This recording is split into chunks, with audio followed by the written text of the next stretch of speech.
Olive is an ostrich. She lives with her family in the outback. But Olive is very different. Olive's dad loves to run. Olive isn't a fast runner. Olive's mum enjoys laying huge eggs.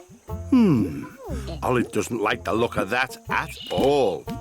Olive's little brother pecks at the ground to find tasty roots to eat. Pecking at the ground makes Olive sneeze. But Olive has an incredible imagination. So while the rest of her family are running, pecking and laying eggs, Olive can be found imagining herself going on amazing adventures when she buries her head down, down into the sand.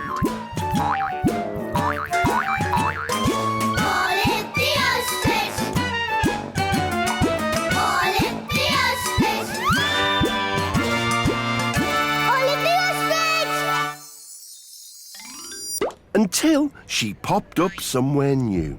Olive found herself outside a trendy city coffee shop with a lively disco right next door. There were stylish and fashionable animals everywhere she looked. Cake, what a cool street, said Olive, who was wearing a colourful apron with steaming frothy coffees printed all over it. She was admiring the two huge model coffee beans on either side of the shop entrance when suddenly an anteater burst through the doors and out onto the street. Mama Mocha, I don't believe it. I'm Olive. Is everything okay? No, it's not okay. I am Signora Don Mochaccino, the best coffee connoisseur in all of London town. My guests will be here any moment for my coffee shop's grand relaunch, and everything is going wrong. What's the problem, Signore Don? Not again. But Cake, who are they? They are a group of naughty espresso mucho jumbo coffee beans. Olive, I need help to catch those crazy coffee beans before they destroy my new shop. Olive and Don rushed into the shop to try and catch the jumping beans. Come here. But they didn't have much luck. The beans were always one jump ahead, knocking over racks of coffee jars, rows of cups, bags of sugar, everything. Phew! These beans are seriously jumping! With all the commotion, Olive tripped and tumbled into Don, sending both of them somersaulting out of the front door and crashing into the two huge model coffee beans.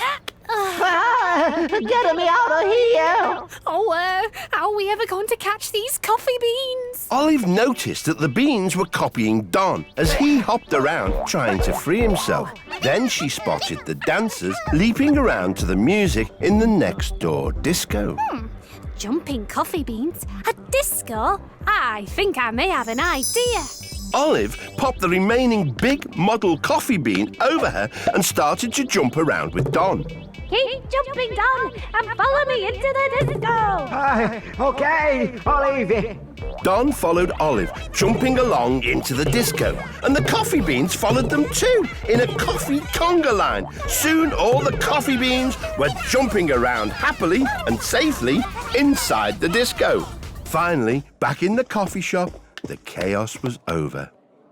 Perfecto. I will make you a cup of a very special coffee to say thank you for getting rid of those mucho jumbo coffee beans. Oh, well, I'm not sure if I really like coffee. But you have not tasted my coffee. Un momento. Don expertly operated the various grinding, steaming, squirting and mixing devices on his coffee machine to create the perfect cup of coffee for Olive to drink. I am calling this new coffee my Olive Cappuccino. It will be the latest coffee sensation. Actually, this Olive Cappuccino does taste perfecto.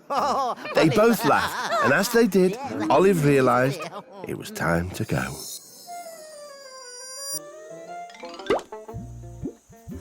Typical Olive, daydreaming again, said her mum.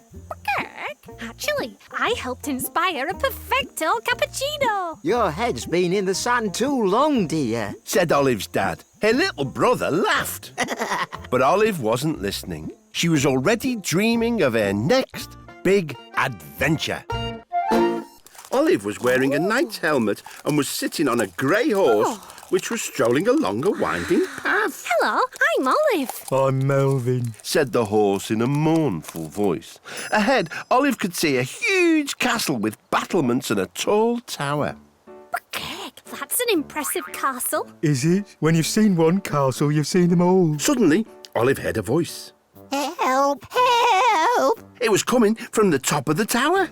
I think someone needs rescuing. Giddy up! Melvin ambled over the drawbridge with Olive. Help! Help! Come on, Melvin. We have to climb to the top. Towers have stairs and horses don't do stairs. Melvin sat down, took out a horse hoof file and began to file his hooves. Oh, I guess I'm on my own then. Olive climbed a long spiral staircase up hundreds of steps until finally she reached a wooden door at the top. Olive tried the door, but it was locked. Hello? I'm here to rescue you. The key is under the mat. Olive looked under the mat and found a big metal key. Oh, She unlocked the door and went inside. Sitting in the room was a little prince who had beautiful long golden plaits. heck, that's the longest hair I've ever seen. I'm Olive. I'm Prince Raphael. It's long because I've been locked up for ages by the evil Princess Pat and she won't let me cut it. You have to get me out before she returns. Hold it right there, Knight. Growled a voice. I'm Princess Pat, and you ain't going nowhere with my lovely long-haired prince. Well, actually, I'm here to rescue him. Yeah, right, that's what you think. Princess Pat marched out and locked the door behind her. What are we going to do now? Olive looked out of the window. Far below, she saw Melvin still filing his hooves. A prince with long blonde hair. A hoof file. I think I may have an idea. Oh, Melvin! Can you throw me up that hoof file, please? What? Oh, suppose so. Melvin threw up the hoof file. Olive caught it. Now, I'm going to use this file to cut off your long hair. No, if the princess finds out, she'll be really angry. It's okay, because we're going to escape. Although the prince didn't like it, he let Olive cut off his hair. She tied one end to the door and threw the other end out of the window. Right, we can use your hair to climb down and get away, but we must be really careful. Olive carefully climbed down from the window. The prince followed, and soon they were both safely on the ground. Oh, you two are really heavy. Oi, where do you think you're going? Olive turned to see Princess Pat standing by the tower. Her face was bright red with anger. Let's get out of here. Melvin galloped off. They rode away from the castle, leaving the princess shaking her hairy fist. Right, that's far enough. Yes, I think we're safe now. Thanks for rescuing me, Olive, although I do miss my lovely long hair. Actually, you look rather handsome with your new short haircut. Thanks very much. The prince gave Olive a kiss on her beak. But Cake, I've never been kissed by a handsome prince before. They both laughed, and as they did, Olive realised it was time to go. Typical Olive, daydreaming again. Said her mum. Cake? Actually, I rescued a handsome prince from a castle. Your head's been in the sand too long, dear. Said Olive's dad. Her little brother laughed. But Olive wasn't listening. She was already dreaming of her next big adventure. Olive was standing outside a huge supermarket. Oh. By the door stood a little man in a uniform. Cake, this place is enormous. Course it is. It's a supermassive megamart. Said the little man. I'm the security guard and I've got my beady eye on you, bird, so no funny business, OK? Absolutely. Exclaimed Olive as the guard stomped off. Oh, we'll never manage it all in time. Olive turned to see a little old lady leaning on a walking stick. With her was a boy on a bike holding a long list. Hello, I'm Olive. Can I help? I'm Bradley, and this is my grandma Doris. It's my sister's birthday today, and we have all this shopping to buy for her party later on. That is a lot of shopping. Yes, it's a huge store, and I can't walk fast with my stick. We'll never get everything in time. Olive spied a supermarket trolley and a pick and mix stall, which had all sorts of sweets, including long black licorice. A supermarket trolley, a bike, some licorice. I think I may have an idea. Doris, can you buy some licorice, please? Okay, dear. Cool, I love licorice. It's not for eating, Bradley. Wait and see. Olive tied one end of the licorice to Bradley's bike and the other to one of the supermarket trolleys. Doris, get in the trolley with me, please, and hold on tight. Bradley, get on your bike. Okay. Bradley started pedalling and pulled the trolley into the store. Right, Gran, where to first? Ice cream. Bradley pedalled them down the aisle until they found the ice cream. Doris and Olive grabbed some and they continued to zoom around the store, picking out the things they needed as they passed. Crisps, fruit, drink, bread, and various tasty sandwich fillings. In no time at all, they had almost everything on the shopping list. Bradley turned into the next aisle, but there was the security guard blocking his path. Oh, no. Bikes are strictly banned. Bradley spun his bike around and zoomed off. Can't catch us! Oi, come back here! Ooh, birthday cake. Now we have everything for the party. Stop, Bradley, stop! But Bradley wasn't listening and took another sharp corner. The licorice got caught on some prickly pineapples and snapped, sending Olive and Doris swerving into a tower of baked bean tins. Oh! They crashed into the beans. Olive, Doris and the shopping went flying through the air, falling onto one of the checkout conveyor belts. They landed next to it just as the security guard caught up. Right, where's that boy on the bike? You mean that boy out there? Olive pointed through the window at Bradley, who was now outside chewing on a piece of licorice. Kids today, nothing but trouble. Same goes for birds. The security guard wandered off, grumbling. Doris paid for all the shopping and they joined Bradley outside. Thanks for all your help, Olive. You're welcome. I hope your sister's birthday party goes well. Hey, would you like to come along? I'd love to, but all that shopping's really tired me out. But I'm sure it'll be a super massive mega party. They all laughed, and as they did, Olive realised it was time to go. Typical Olive, daydreaming again. Said her mum. Greg, actually, I've been to the super massive mega mart. Your head's been in the sun too long, dear. Said Olive's dad. Her little brother laughed. But Olive wasn't listening. She was already dreaming of her next big adventure. Olive was sitting in a moving chair high above a snow-covered slope. On her feet was some strange, long, thin planks, and she was holding two poles. Next to her sat a little elk. Oh, hello, I'm Olive. What are these planks? And where is this flying chair taking us? Hello, I'm Stefan. These are skis, and this is a chairlift that will take us to the top of the mountain. Then we can ski down it. Super cool, yeah? Olive looked down and saw lots of skiers skiing down the slopes. It does look like fun, but I've never tried skiing before. Is it dangerous? No. I'll give you a lesson. Soon you'll be skiing down the mountain super fast, yeah? Well, okay, yeah. Olive and Stefan jumped off the chairlift and slid over to a small practice slope. Stefan showed Olive the basics. She wobbled, skidded, and kept falling over. Skiing isn't easy. But soon, Olive was getting the hang of it. Well, like this, Stefan. Well, kind of. Come on, let's ski down the mountain, yeah? Already? It's okay. Said Stefan as he pointed to a sign with a big green arrow on it. As long as we stay on the easy green run, you'll be fine. Woohoo! This is fun! Soon they were skiing towards a fork in the slope. The green run led off in one direction, but the other was marked with a black arrow. It was a really hard and steep black run. Okay, Olive, we must keep to the green run here, yeah? Warned Stefan, but as she reached the fork, a snowboarding chipmunk shot past, forcing Olive to swerve. Greg, watch out! And before she knew it, Olive was hurtling down the black run. Olive, no! This is too steep for you. Shouted Stefan as he skied after her. But Olive was going way too fast. Wow! The other skiers had to dodge out of her way. Olive reached a sharp bend. She couldn't turn in time and went flying off a snow ramp high into the air. Stefan flew after her. They both landed headfirst in a snowdrift. Are you okay, Olive? I think so, but now we've lost our skis. Oh no, the snow's too deep. We can't walk down the mountain. Olive spotted Stefan's rucksack. What do you have in your rucksack, Stefan?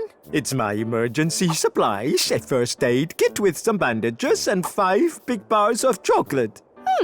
Some bandages, some big bars of chocolate.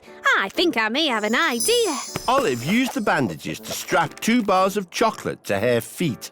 There you go. The bars of chocolate are skis. But won't they melt? Not with all this cold snow. And, the branches are ski poles. Olive and Stefan grabbed 2 branches each, and soon they were skiing down the mountain once more, being careful to stick to the green run this time. At the bottom, they expertly skied to a halt and ordered mugs of steaming hot milk from a cafe. Stefan took the remaining chocolate bar and mixed it into their drinks. Now we have hot chocolate, yeah? Olive sipped her hot chocolate. It tasted amazing. I do love skiing, but I think I love hot chocolate even more. Super hot, yeah? They both laughed, and as they did, Olive realised it was time to go. Typical Olive, daydreaming again. Said her mum. Geg, actually, I've been skiing on a super cool black run. Your head's been in the sun too long, dear. Said Olive's dad. Her little brother laughed. But Olive wasn't listening. She was already dreaming of her next big adventure. Olive found herself in a busy city street, surrounded by really tall buildings. There were stalls nearby, selling balloon animals and hot dogs to passers-by. Olive was wearing a yellow hard hat and was holding a box with 2 buttons on it. Geg, I wonder what this big button's for. Press it, please. Who said that? The name's Clive. Now please press the button and get me down. No problem, Clive. No sooner had she pressed the big button than a window cleaner's platform, lined with buckets of water and brushes, clattered down the side of the nearest building to the ground. On it was a very scared-looking walrus. Hello there, I'm Olive. Hello. Am I down yet, Olive? Down? I don't think you were ever really up. Chuckled Olive as Clive joined her on the pavement. Oh, I'm keeping my flippers firmly on the ground from now on. I'm no good at cleaning windows so high up. Olive looked up at the tall building's very dirty windows. Oh, so I can see Clive. This isn't my usual job, you see. I normally sell balloon animals for my stall over there, but I promised the window cleaner I'd do his job when he's on holiday. Now it looks like I won't be able to keep my promise. Can you help me at all? I suppose cleaning windows can't be that hard, can it? Olive stepped onto the window cleaning platform. Clive pushed the button and the platform started to move up into the air, past one window, then another and another. Oh, not so fast. It's getting a bit wobbly up here. Wow! Geg, get me down, Clive. Please. Clive pushed the other button and soon Olive was safely back on the ground. Oh, thanks for trying, Olive. I guess we'll never get those windows clean. Olive looked over at Clive's balloon stall and then the one selling hot dogs. Balloon animals, hot dog buns, buckets of water. I think I may have an idea. Olive attached the buckets of water to balloon animals from Clive's stall. First an elephant, then a giraffe, a balloon fish and a whale, and even an ostrich. Soon there was a whole zoo floating up the side of the building, with buckets of soapy water dangling below them. Quick, Clive, can you make me a huge catapult from some balloons? One catapult coming up. As Clive twisted the squeaky balloons into a catapult, Olive ran over to the hot dog stall. One huge bag of hot dog buns, please. There you go.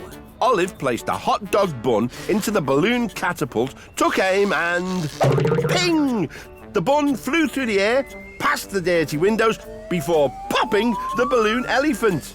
The bucket of soapy water spilt over the side of the tall building as it fell, washing the dirt from the windows to reveal the happy, waving people inside. It worked. Olive sent more buns catapulting up towards the balloon animals. Bang! Poof! Each bucket spilled their water and soon all the windows were sparkling clean. Oh, thank you, Olive. I'm so glad to have kept the promise I made to my friend. No problem, Clive. I never realised cleaning windows could be such fun. They both laughed, and as they did, Olive realised it was time to go.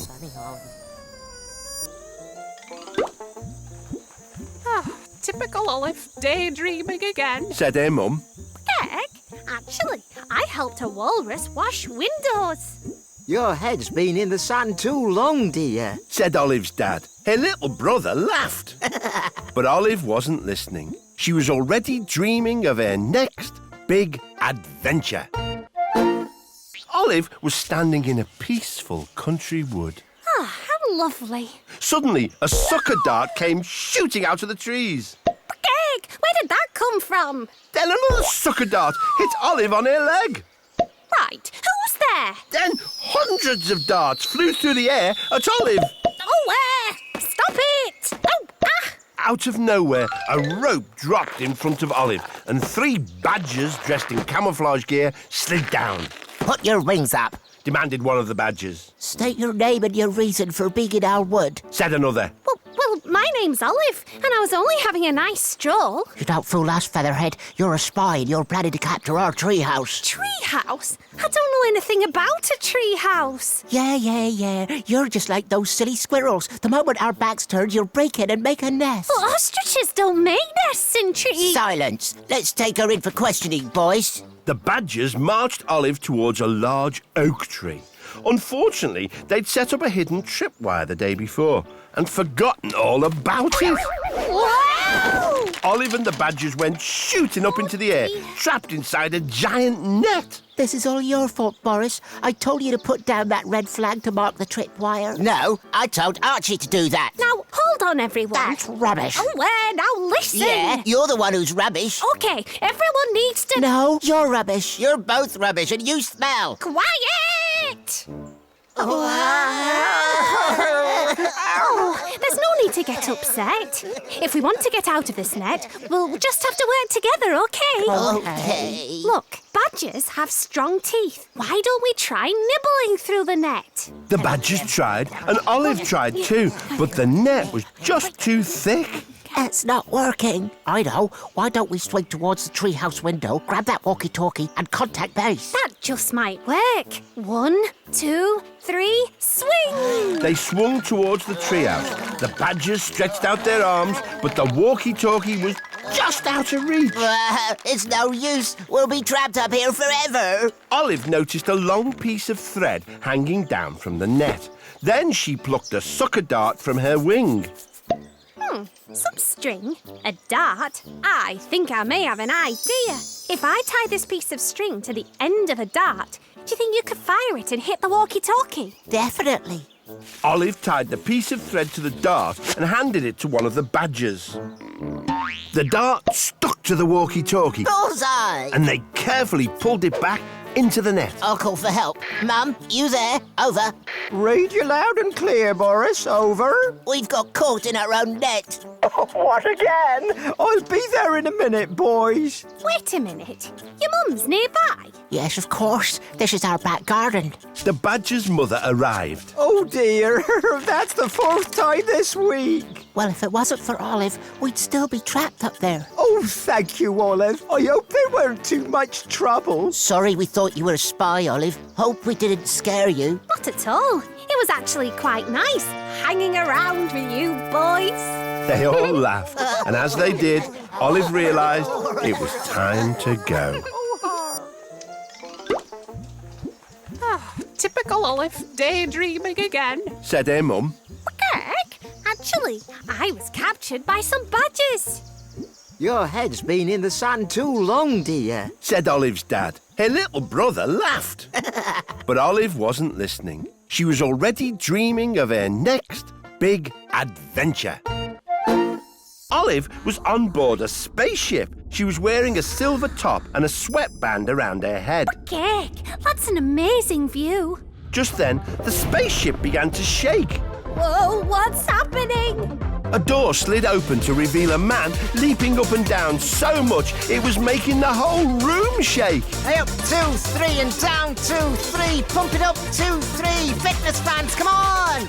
All the shaking made it hard for Olive to stay on her feet. Where? I'm Olive! What's with all the leaping about? The man stopped, and the shaking did too. Whoa, you proper made me jump then, Olive. I'm Captain Smirk, and this is the Starship Exercise on its 5-year mission to seek out and exercise new civilizations, to boldly go where no aerobics class has gone before. Suddenly, the spaceship lurched from side to side, sending both Olive and Captain Smirk tumbling all over the place. Whoa! What's going on now? Oh no, look over there. Captain Smirk pointed out of the window towards a line of gigantic custard pies spinning through space towards them. Enemy custard pies approaching at warp speed. Custard pies? Mmm, tasty. Those aren't for eating, you dingbat. They're attacking us. Hold on to your feathers, Olive. The captain pulled on a lever, tilting the spaceship this way and that, narrowly avoiding the spinning pies. You did it, Captain! Yeah, for now. Computer, show me the source of those pies. Affirmative. Why would that donut throw giant custard pies at us? Dunno, but I'm not going to hang around to find out. The captain pulled on the lever once again. The engines whirred as they powered up. Then... Egg! Captain, I think we have a problem. You're not wrong. The engines are clogged up with pie. We can't move, and that donut is closing in on us. Maybe we could contact the donut and explain that we're friendly. Computer, make donut contact. Affirmative. What are they saying? I haven't got the foggiest, but what I do know is we have to get out of here fast. A pie-clogged engine, a keep fit routine that makes a ship shake. I think I may have an idea. Quick, exercise. We need to unblock those engines. soon all the bouncing started to shake free the pie that was clogging up the engines. Hey up, Olive, your brain box. It's working. But the donut was still closing in on them. Come on, Captain. Double time. Leap up 2, 3 and down 2, 3. Up 2, 3 and down. The captain leapt up and down with Olive, and finally their bouncing shook the pie out of the ship's engines, and they roared back to life. We did it. Well done, Olive. Let's get out of here. No, wait. Look. The space donut was now close enough to see into the control room. The walls were covered in pictures of Captain Smirk, and there was an alien on the command deck performing keep fit moves. He was obviously a huge fan. The alien captain just wants to join your keep fit class. So I throw pies at us. Suddenly, the alien teleported himself onto the ship, appearing between Olive and the captain. Hello there. I guess that's his way of saying hello. Yummy. They all laughed, and as they did, Olive realised it was time to go. Typical Olive, daydreaming again. Said her mum. Heck, actually, I had a keep fit workout in space. Your head's been in the sun too long, dear. Said Olive's dad. Her little brother laughed. But Olive wasn't listening. She was already dreaming of her next big adventure. Olive was standing in a palace courtroom. Sitting there was a man wearing a red spiky hat. He seemed very upset. I just can't do it. Hello there, I'm Olive. Is everything okay? Jester! Geg, who's that shouting? It's the Queen. She wants entertainment during the banquet.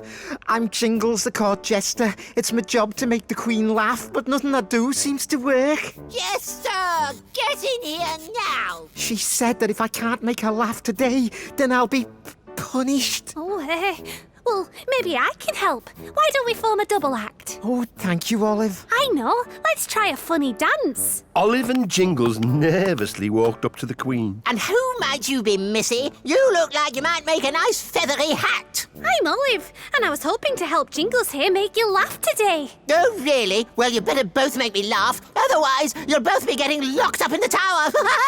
Locked up? Where? Begin. Jingles plucked his lute, and they both danced a hilarious jig. Boring. Next. You see, there's no pleasing her. It's hopeless. Maybe we just need to be more exciting. Why don't we perform a juggling act? Oh, all right. Olive and Jingles rode around before the Queen on a unicycle, with Jingles on Olive's shoulders, juggling 6 clubs in the air. I've seen juggling 1,000 times before. If you don't make me laugh when you return, you'll you'll both be sent straight to the tower. It's okay, Jingles. We just need to do something dramatic. Olive noticed a large pot of strawberry jam on one of the banquet tables. She also spotted 2 tall windows with long curtains. A pot of jam, some long curtains. I think I may have an idea. Jingles, we could perform an amazing vanishing and reappearing magic trick. Oh, well, let's hope it works. Olive covered Jingles in the jam and then plucked out some of her feathers and stuck them onto him. Need something else. Your shoe! Olive stuck Jingles' shoe onto his face so it looked just like her beak. Quick, Jingles, go over behind the curtains. I'm waiting! Now for our final act, a magic spectacular. I will disappear behind this curtain and then reappear immediately behind the other. Reappear, eh? Begin. Ta-da! That was completely rubbish! I've had enough. It's off to the tower with you both. Jingles fell to his knees before the Queen. Please, Your Highness, give me another chance. As Jingles knelt forward, his head feathers brushed over the Queen's bare feet. Keep tickling, Jingles. You really are the funniest jester this realm has ever seen. Olive joined in, tickling the Queen with her feathers too. The Queen was laughing so much, her cheeks went bright pink. Finally, I found out how to make the Queen laugh. All thanks to you, Olive. Well, she certainly seems to be enjoying herself. In fact, I'd say she looks tickled pink. They all laughed, and as they did, Olive realised it was time to go.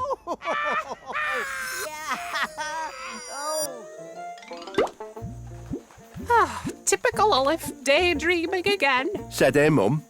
Heck, actually, I helped entertain a queen. Your head's been in the sand too long, dear. Said Olive's dad. Her little brother laughed. But Olive wasn't listening. She was already dreaming of her next big adventure. Olive was in a large white room, sitting at a desk. There was a strange machine in front of her. It had lots of metal keys and a sheet of paper poking out of the top. All around her were monkeys sitting in front of similar machines and tapping away at the keys. Oh, what's going on here? Said Olive rather loudly. Shh, why aren't you typing? Whispered the monkey next to Olive. Sorry, I'm Olive. What's typing? I'm Cornelius. Typing is what we're doing on these typewriters. I don't really know what to type. It doesn't matter. Just make sure you're typing when he gets... Monkey with the feathers, why aren't you typing? Olive saw a rhinoceros striding towards her. But what do you want me to type, Doctor? The name's Dr. Horner, and I don't really give a monkey's what you type. Just get typing! Okay. A flustered Olive quickly began to type. Dr. Horner walked out through a door, locking it behind him. Why are you all locked up in here? Dr. Horner says we're taking part in an important literature research project, so it's vital we all keep typing. I'm typing a story about a wizard monkey. Carlton here is writing a book about monkeys in space, and Lucius over there writes monkey poetry. We all want to escape and get our stories published. I'd love to see my book in a bookshop, but as long as we're trapped in here, it's hopeless. Sighed Carlton sadly. Olive looked up. High above her was an open window in the ceiling. A high-up window, lots of typewriters. I think I may have an idea. Olive collected up all the typewriters and began to stack them on top of each other until a tower of typewriters rose up to the window. Okay, now all we need to do is climb this tower and we can escape. The tower creaked and wobbled. I don't know. It doesn't look very safe to me, Olive. Well, it's the only way out. We'll just have to be extra careful. I'll go first. Olive cautiously began to climb the teetering tower of typewriters, and all the monkeys followed. But as she reached the top, the tower started to really wobble. Perhaps this wasn't such a good idea after all. No, maybe we should all climb down before it falls. Suddenly, the door swung open, and Dr. Horner strode back in, his face red with anger. What's this? An escape attempt? Just then, the tower of typewriters finally toppled. Quick, everyone, join on! Olive grabbed the window frame with one wing and Cornelius's hand with the other. All the monkeys joined together just in time as the typewriters crashed to the ground.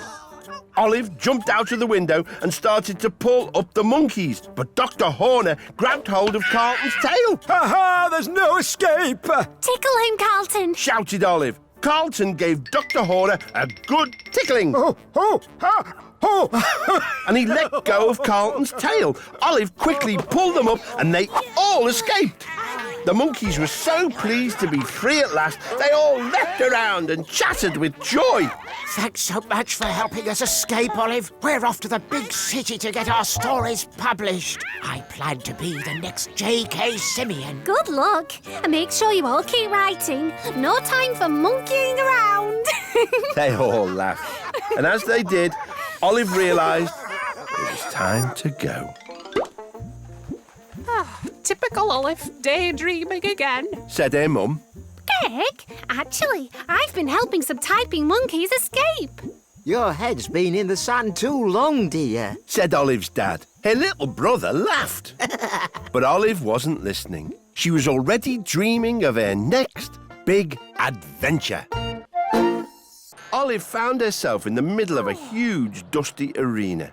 Tall marble columns and ornate shields decorated the walls, above which sat crowds of cheering people. Cake, I wonder who this lot are here to see. Just then, a glum-looking donkey approached her, pulling an old wooden chariot behind him. Oh, hello, I'm Olive. This place is huge. Yes, it's huge, Olive. It's Greek racing arena. I'm Nikos Lycopoulos. I'll be pulling your chariot in today's race. A chariot race? Sounds very exciting. Exclaimed Olive.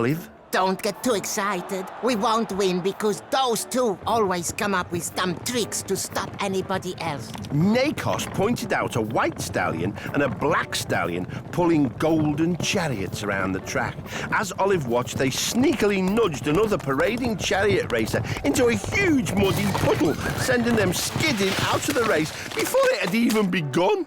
See, Olive, they always cheat and then they always win.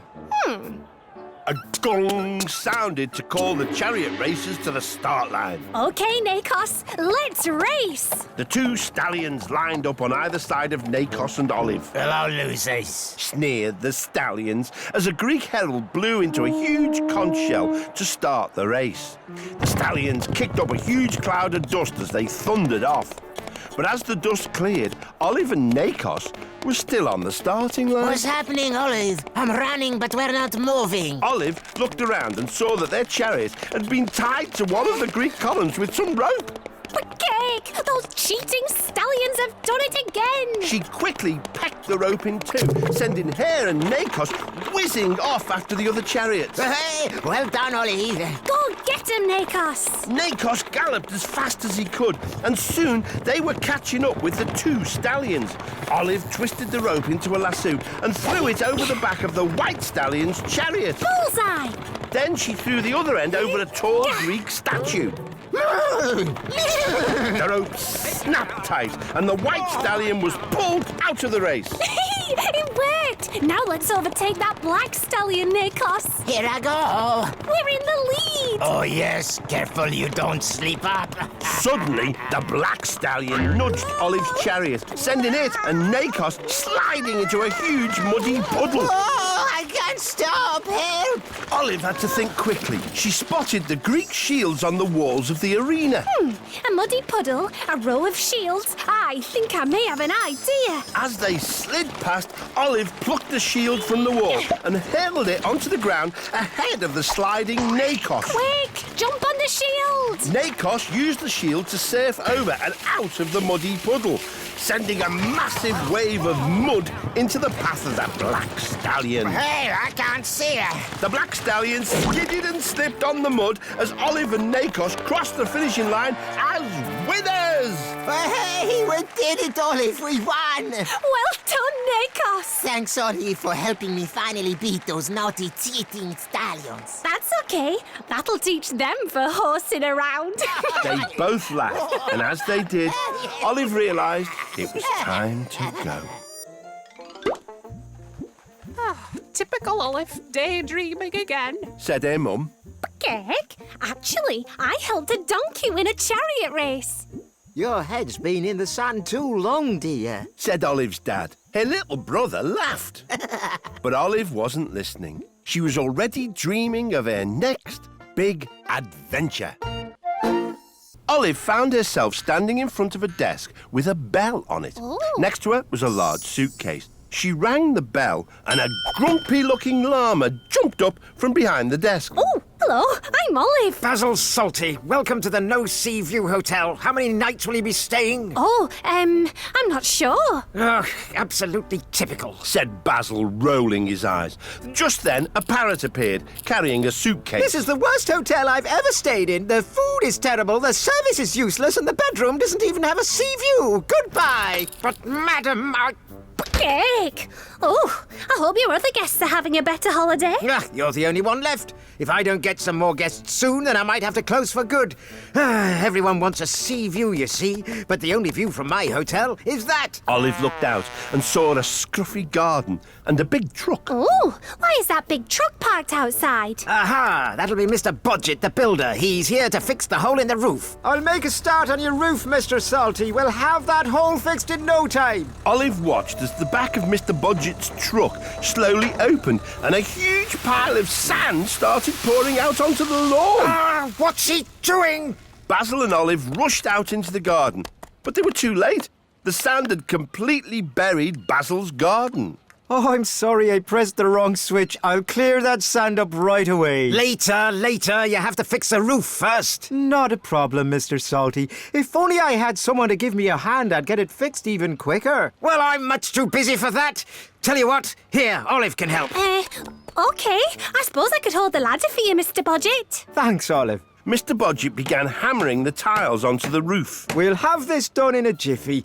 Could you just pass up those new tiles, please, Olive? Coming up. But when Olive looked up, there was a huge fountain of water gushing everywhere. No, I must have hammered a nail into one of the water pipes. Basil appeared and he was not happy. Oh, are you trying to put me out of business, Budget? You better get this repaired and fast. Olive looked around. A burst water pipe, a pile of sand and an umbrella. I think I may have an idea. Mr. Budget, we need to dig a big hole in the garden. Righty-ho. A hole in my garden? Have you gone stark raving mad? I absolutely forbid it. But Basil, it'll... Oh, no. Don't worry, I just need to borrow your umbrella. Olive used Basil's umbrella to direct the gushing water into the hole in the garden. Soon it was full. Finally, Basil could see Olive's plan. Aha! Absolutely brilliant! The sand and the water make my garden look like the seaside. Exactly! Olive carried over 2 potted palm trees and planted them into the sand. Now all your guests have a sea view. And I'll mend that roof right away, too. Basil looked delighted, but not for long. The hotel reception was soon filled with new guests, all wanting to stay at his hotel because of the amazing sea view. All these new guests. Now I'm never going to get a minute's rest. Maybe so, but it's nice to see how busy you are. They both laughed, and as they did, Olive realised it was time to go. Typical Olive, daydreaming again. Said her mum. Cake? Actually, I helped give a hotel a wonderful sea view. Your head's been in the sand too long, dear. Said Olive's dad. Her little brother laughed. But Olive wasn't listening. She was already dreaming of her next big adventure. Olive found herself on a huge lily pad in the middle of a pond. She was wearing a pointy hat and sparkly shoes. Nearby, some frogs were having a party. Cake, is this a birthday party? Oh, no, it's no one's birthday. Us frogs just love to dance and party. You can join us if you like. Yes, please. I love dancing. Almost as much as I love honey sandwiches, that is. As Olive danced and ate her sandwich, she noticed a little frog sitting all on his own. Hello, I'm Olive. What's your name? Ribbit Patterson. Why aren't you dancing? There's honey sandwiches too. And look, now everyone's catching flies. I'm useless at catching flies. The other big frogs always laugh at me when I try. Said Ribbit sadly. Well, I won't laugh at you. I couldn't even catch that fly over there, and it's really close. Ribbit whipped out his tongue, only it was too short and he couldn't reach the fly. Hey, Ribbit, look and learn, sunshine. called one of the bigger frogs. Olive and Ribbit ducked as the frog's massive tongue flew over their heads, caught the fly, then pulled it back into his mouth. You see, I'll never catch flies like they can. Olive looked over at the party. She spied some party blowers next to a big pot of honey on the table. Party blowers, some honey. I think I may have an idea. Olive dunked the party blower into the pot of sticky honey, then popped it into her beak like a rolled-up tongue. Look, Olive. Ribbit pointed to a fly sitting on a strange-looking plant. With all her might, Olive blew the sticky party blower. Only she missed, and it stuck to the strange plant instead. Let me try, Exclaimed Ribbit. But Olive had used too much honey, and the party blower was now stuck fast to her beak, as well as the plant. It's stuck, it won't come off. Suddenly, the plant began to rise out of the water. Olive, why is the plant moving? It wasn't a plant at all, but a very angry-looking crocodile. It swam off down the pond, dragging Olive with it. Crocodile, it leads us all up. Panicked Ribbit.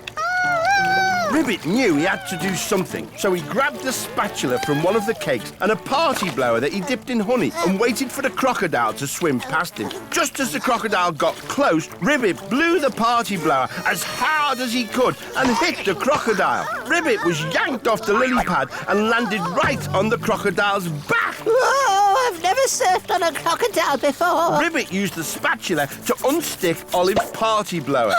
I'm free. Jump, Olive. They both leapt to safety, just as the crocodile snapped up behind them. Oh, Ribbit, you were magnificent. Magnificent? He's the bravest frog on the whole pond. The big frogs lifted Ribbit onto their shoulders and declared him and Olive the party guests of honour. Good catch, Ribbit. My turn. A little less honey. But Olive missed and caught a cupcake instead. I never did fancy flies much. Cupcakes are far more tasty. They all laughed, and as they did, Olive realised it was time to go. Typical Olive, daydreaming again. Said her mum. Cupcake? Actually, I helped a frog to catch a crocodile. Your head's been in the sand too long, dear. Said Olive's dad. Her little brother laughed. But Olive wasn't listening. She was already dreaming of her next big adventure. Olive found herself on a stage with lots of animals playing musical instruments. She was wearing a long black jacket with tails. At the front of the musicians, Olive could see a man waving his arms all over the place. Oh dear. Olive turned and saw an octopus playing a xylophone. She seemed to be getting her 8 legs in a terrible tangle. I'm Olive. Is everything okay? I'm Jenny. Oh, the conductor's going way too fast today. Is the conductor the man waving his arms around over there? That's him. Said a little mouse, frantically banging on a big bass drum next to Jenny. I'm Barry, and I can't keep up either. Olive watched the conductor. His arms were almost a blur. Where is the triangle that goes ting? Quick, the triangle. You'll have to play it. Jenny's too tangled up. Okay. How does it work? Just hit it with a little stick. The conductor pointed at Olive, and she hit the triangle. But then he went even faster until she couldn't keep up either.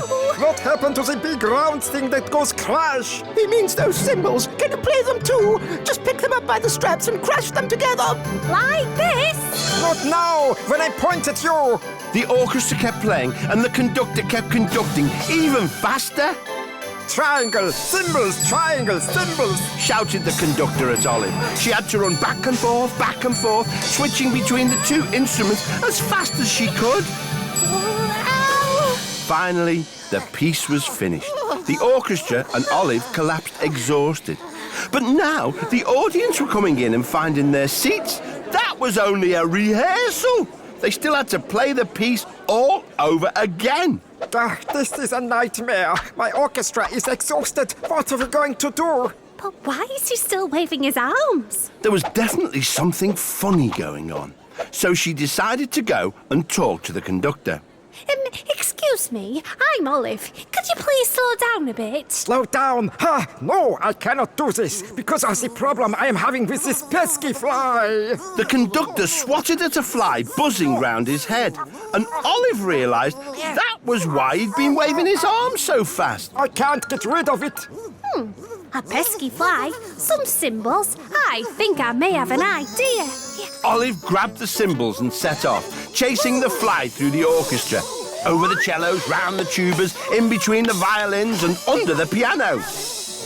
Come here, fly! The fly was pretty fast, but Olive didn't give up. Brigade! Then there was silence. Olive held the cymbals tightly together and listened. She could hear the fly buzzing around inside. The audience and orchestra all clapped loudly. That was the first ever performance of the Fly and Cymbal Concerto by Olive the Ostrich. The fly finally buzzed off, right out of the concert hall.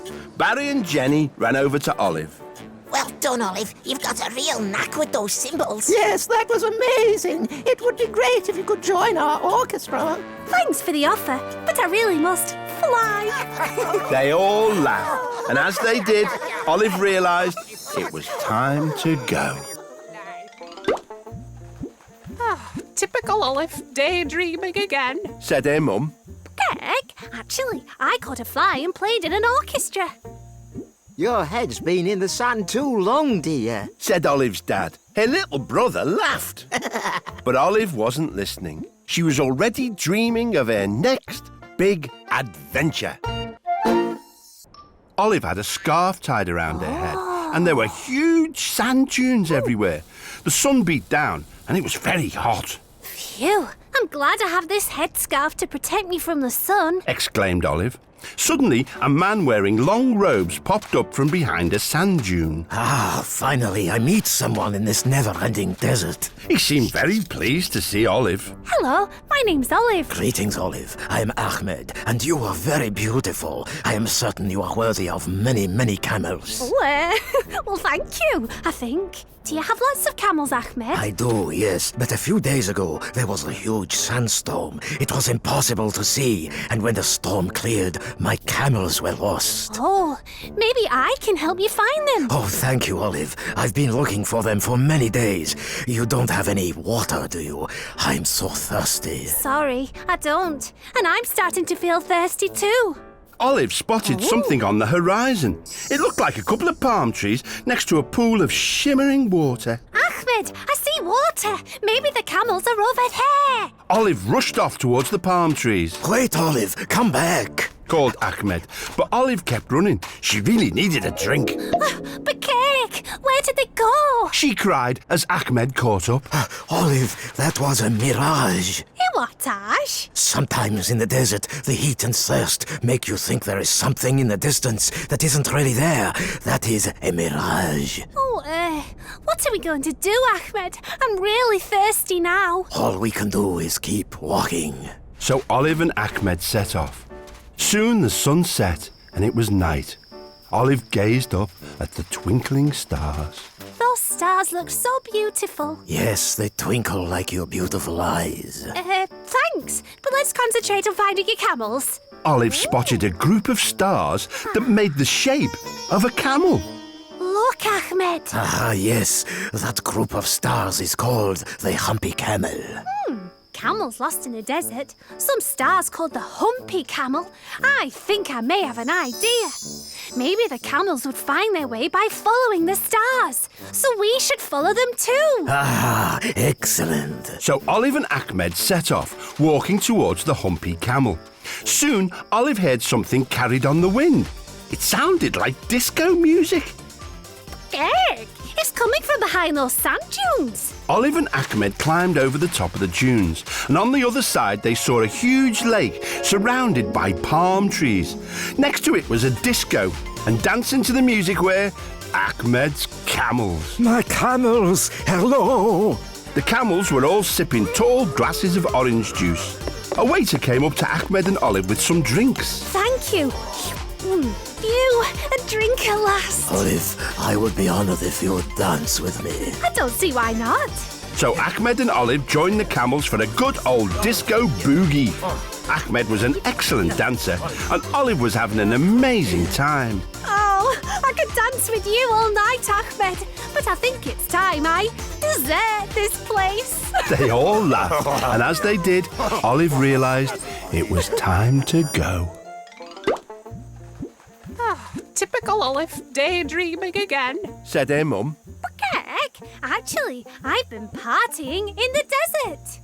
Your head's been in the sun too long, dear. Said Olive's dad. Her little brother laughed. But Olive wasn't listening. She was already dreaming of her next big adventure. Olive was inside a big cave with leafy bushes at the entrance. Yes, this will be a masterpiece. Said a voice. Olive turned to see a bearded caveman who was painting on the wall of the cave. Hello there, I'm Olive. I love your painting. Ah, well, everyone does. My name is Pablo Picasso, and I'm the world's greatest cave painter. But there is a problem with this painting, Olive. Oh, what's that then? Asked Olive. There's one animal missing. It should go here. Oh, which animal would that be, Pablo? The magnificent saber-toothed tiger. Pablo held up his sketchbook. You see, I go out and sketch the animals first in my sketchbook. They all stand still long enough, except the saber-toothed tiger. He's so shy, he always runs off before I can finish. That's a shame. Ah, my painting will never be finished. Then Pablo's daughter walked in with his breakfast. Ah, here's my daughter Aga. Is that breakfast? It is. Wheatie Pops and mammoth milk, Daddy. Oh, you know I'm allergic to mammoth milk. Oops, sorry, I forgot. As Pablo sneezed, he dropped his breakfast, leaving a puddle of milk on the ground outside the cave. A breakfast I can't eat, an animal I can't paint. It's all too much. Olive spotted the bushes at the entrance to the cave. Some leafy bushes, a nervous saber-toothed tiger. I think I may have an idea. Pablo, can you collect some twigs and leaves off those bushes, please? Well, I suppose so. Then Olive and Pablo quickly stuck the twigs and leaves all over themselves. Now, the saber-toothed tiger might be shy, but since we're camouflaged as bushes, he won't even know we're there. Excellent plan, Olive. Now I'll be able to sketch him. There was a problem, though. Their bush disguises were so bushy, they couldn't see where they were going. Ouch! Hey, sorry. So they went round and round in circles and ended up back at the cave. Oh, it looks like I'll never paint the saber-toothed tiger and complete my masterpiece. Then Olive heard a gentle lapping sound. Look, it's a saber-toothed tiger. He's drinking that mammoth milk you threw out. Pablo looked very excited. All right, Olive, let's get painting. Yellow, please, Olive, for the fur. Yeah. And now black for the stripes. Ooh. And finally, white for his saber tooth. Here you go. Finished! And it's perfect! Declared Pablo, a little too loudly. Pablo, shh. But it was too late. The tiger had heard them. Oh, what are we going to do, Olive? Olive had to think quickly. She pointed to the new painting on the wall, and the tiger suddenly gave a loud and contented purr. Yes, you love your portrait, don't you? Oh, Daddy, he's so cute. Please, can we keep him? Definitely not. It's not just mammoth milk I'm allergic to. It's saber-toothed tigers as well. Oh, okay. Oh, he is rather sweet, I suppose. Maybe we can keep him for a bit. I think he likes you as much as his painting. Chuckled Olive. They all laughed, and as they did, Olive realised it was time to go. Typical Olive, daydreaming again. Said her mum. But Kek, actually, I helped a caveman finish his painting.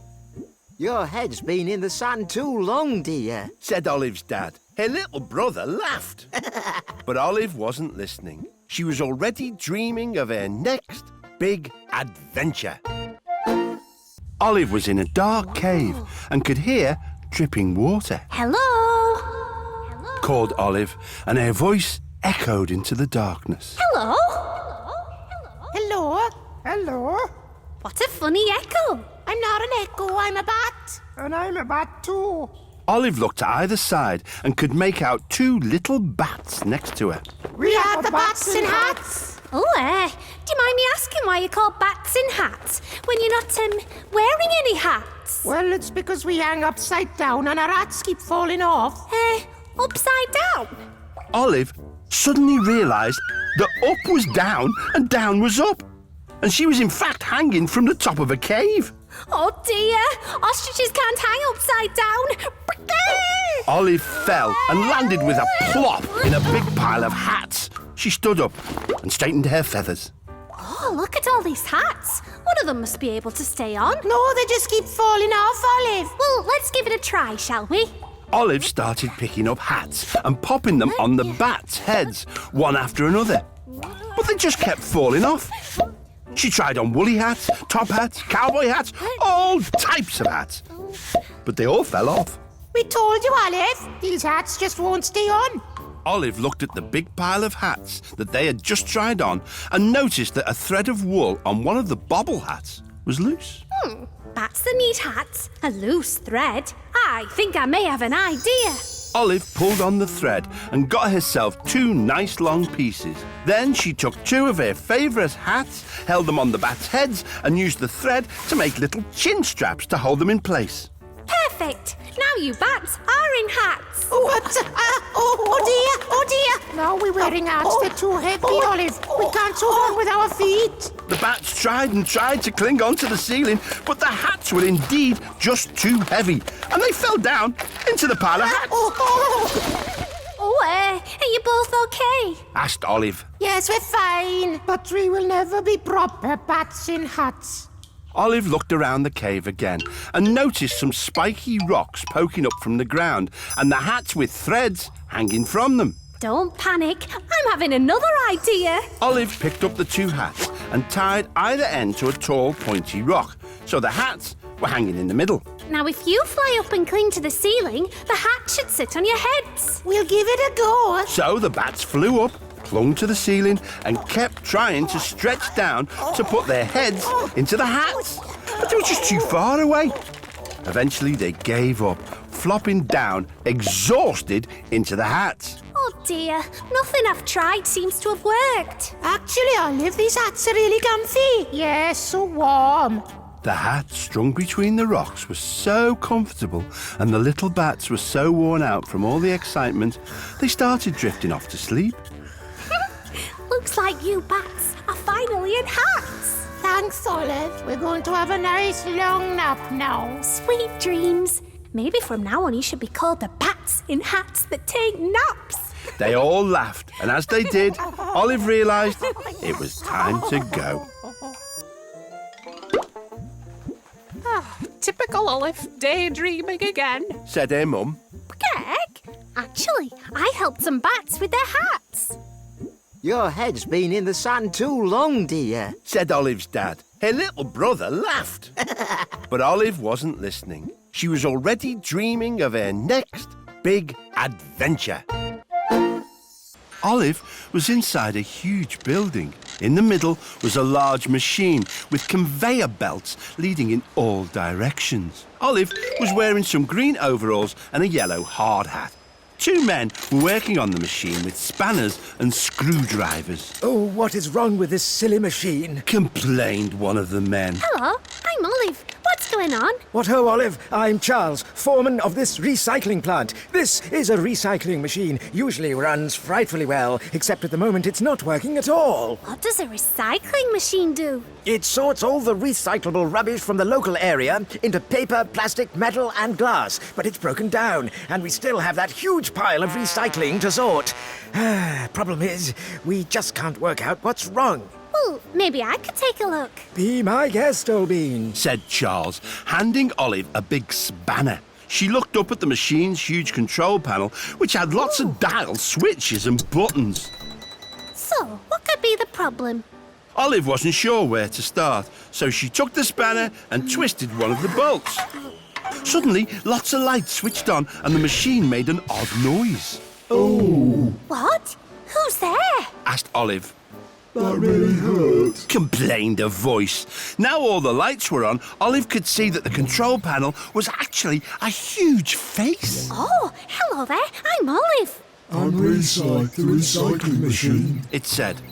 Charles and the other men looked amazed. I say, we never knew that machine could talk. Learn something every day, don't you? Said Resai. Isai, what's wrong? Why have you stopped sorting the recycling? I'm sad because the lovely music has stopped. I only like to work along to music, especially something with a good beat. Ah, that'll be our radio. Some careless chap dropped it on the floor yesterday and we haven't got ourselves a new one yet. Olive looked over at the big pile of recycling. There were lots of objects in the pile. Some old metal bin lids, some bottles, some pieces of wood. I think I may have an idea. Olive grabbed the bin lids, bottles and wood from the pile and handed them to Charles and the other workers. She selected a bottle and an old metal spoon. Olive started a beat on the bottle. Resai! Resai! Charles and the other workers looked a bit confused, but started to join in. Come on, all together now! Resai! Resai! Some of the workers made a beat using different pieces of recycling. Others hit the floor, the walls, and even the sides of Resai. Oh, wow! I love it! Cried Resai. Suddenly, the conveyor belt started moving as Resai's pistons and cogs began to turn. Resai's working! Certainly is. Excellent stuff. Charles and the other workmen, while still drumming along to the beat, began to feed the recycling into Resai, and soon he was happily sorting it all out. This is smashing stuff, Olive. Now we know how to keep Resai here a happy machine. Yes, at least until you get round to buying a new radio. They all laughed, and as they did, Olive realised it was time to go. Typical Olive, daydreaming again. Said her mum. Heck, actually, I was cheering up an unhappy recycling machine. Your head's been in the sand too long, dear. Said Olive's dad. Her little brother laughed. But Olive wasn't listening. She was already dreaming of her next big adventure. Olive was wearing a yellow helmet and big boots. She found herself in a room with a shiny pole in the corner, leading down through a hole in the floor. A strange noise was coming from under a blanket. Sounds like somebody's snoring. Just then, a loud bell rang out. Heck, that's some alarm clock. From under the blanket jumped a man wearing a uniform just like Olive's. That's not an alarm clock. It means there's an emergency. It's a fire. You must be new here. I'm Freddy the firefighter. Hello, I'm Olive. Well, Olive, we've a fire to fight. Follow me. Okay then. Freddy slid down the pole. Olive took a deep breath and slid down after him. Okay. She landed by the big red fire engine. They both jumped in and it raced off. Soon, they arrived at a house by the sea. Outside were 5 ferrets wearing yellow fisherman's outfits. So glad you're here. I'm Alan, and these are my brothers. Our boat shed has caught fire, and our fishing boat is inside.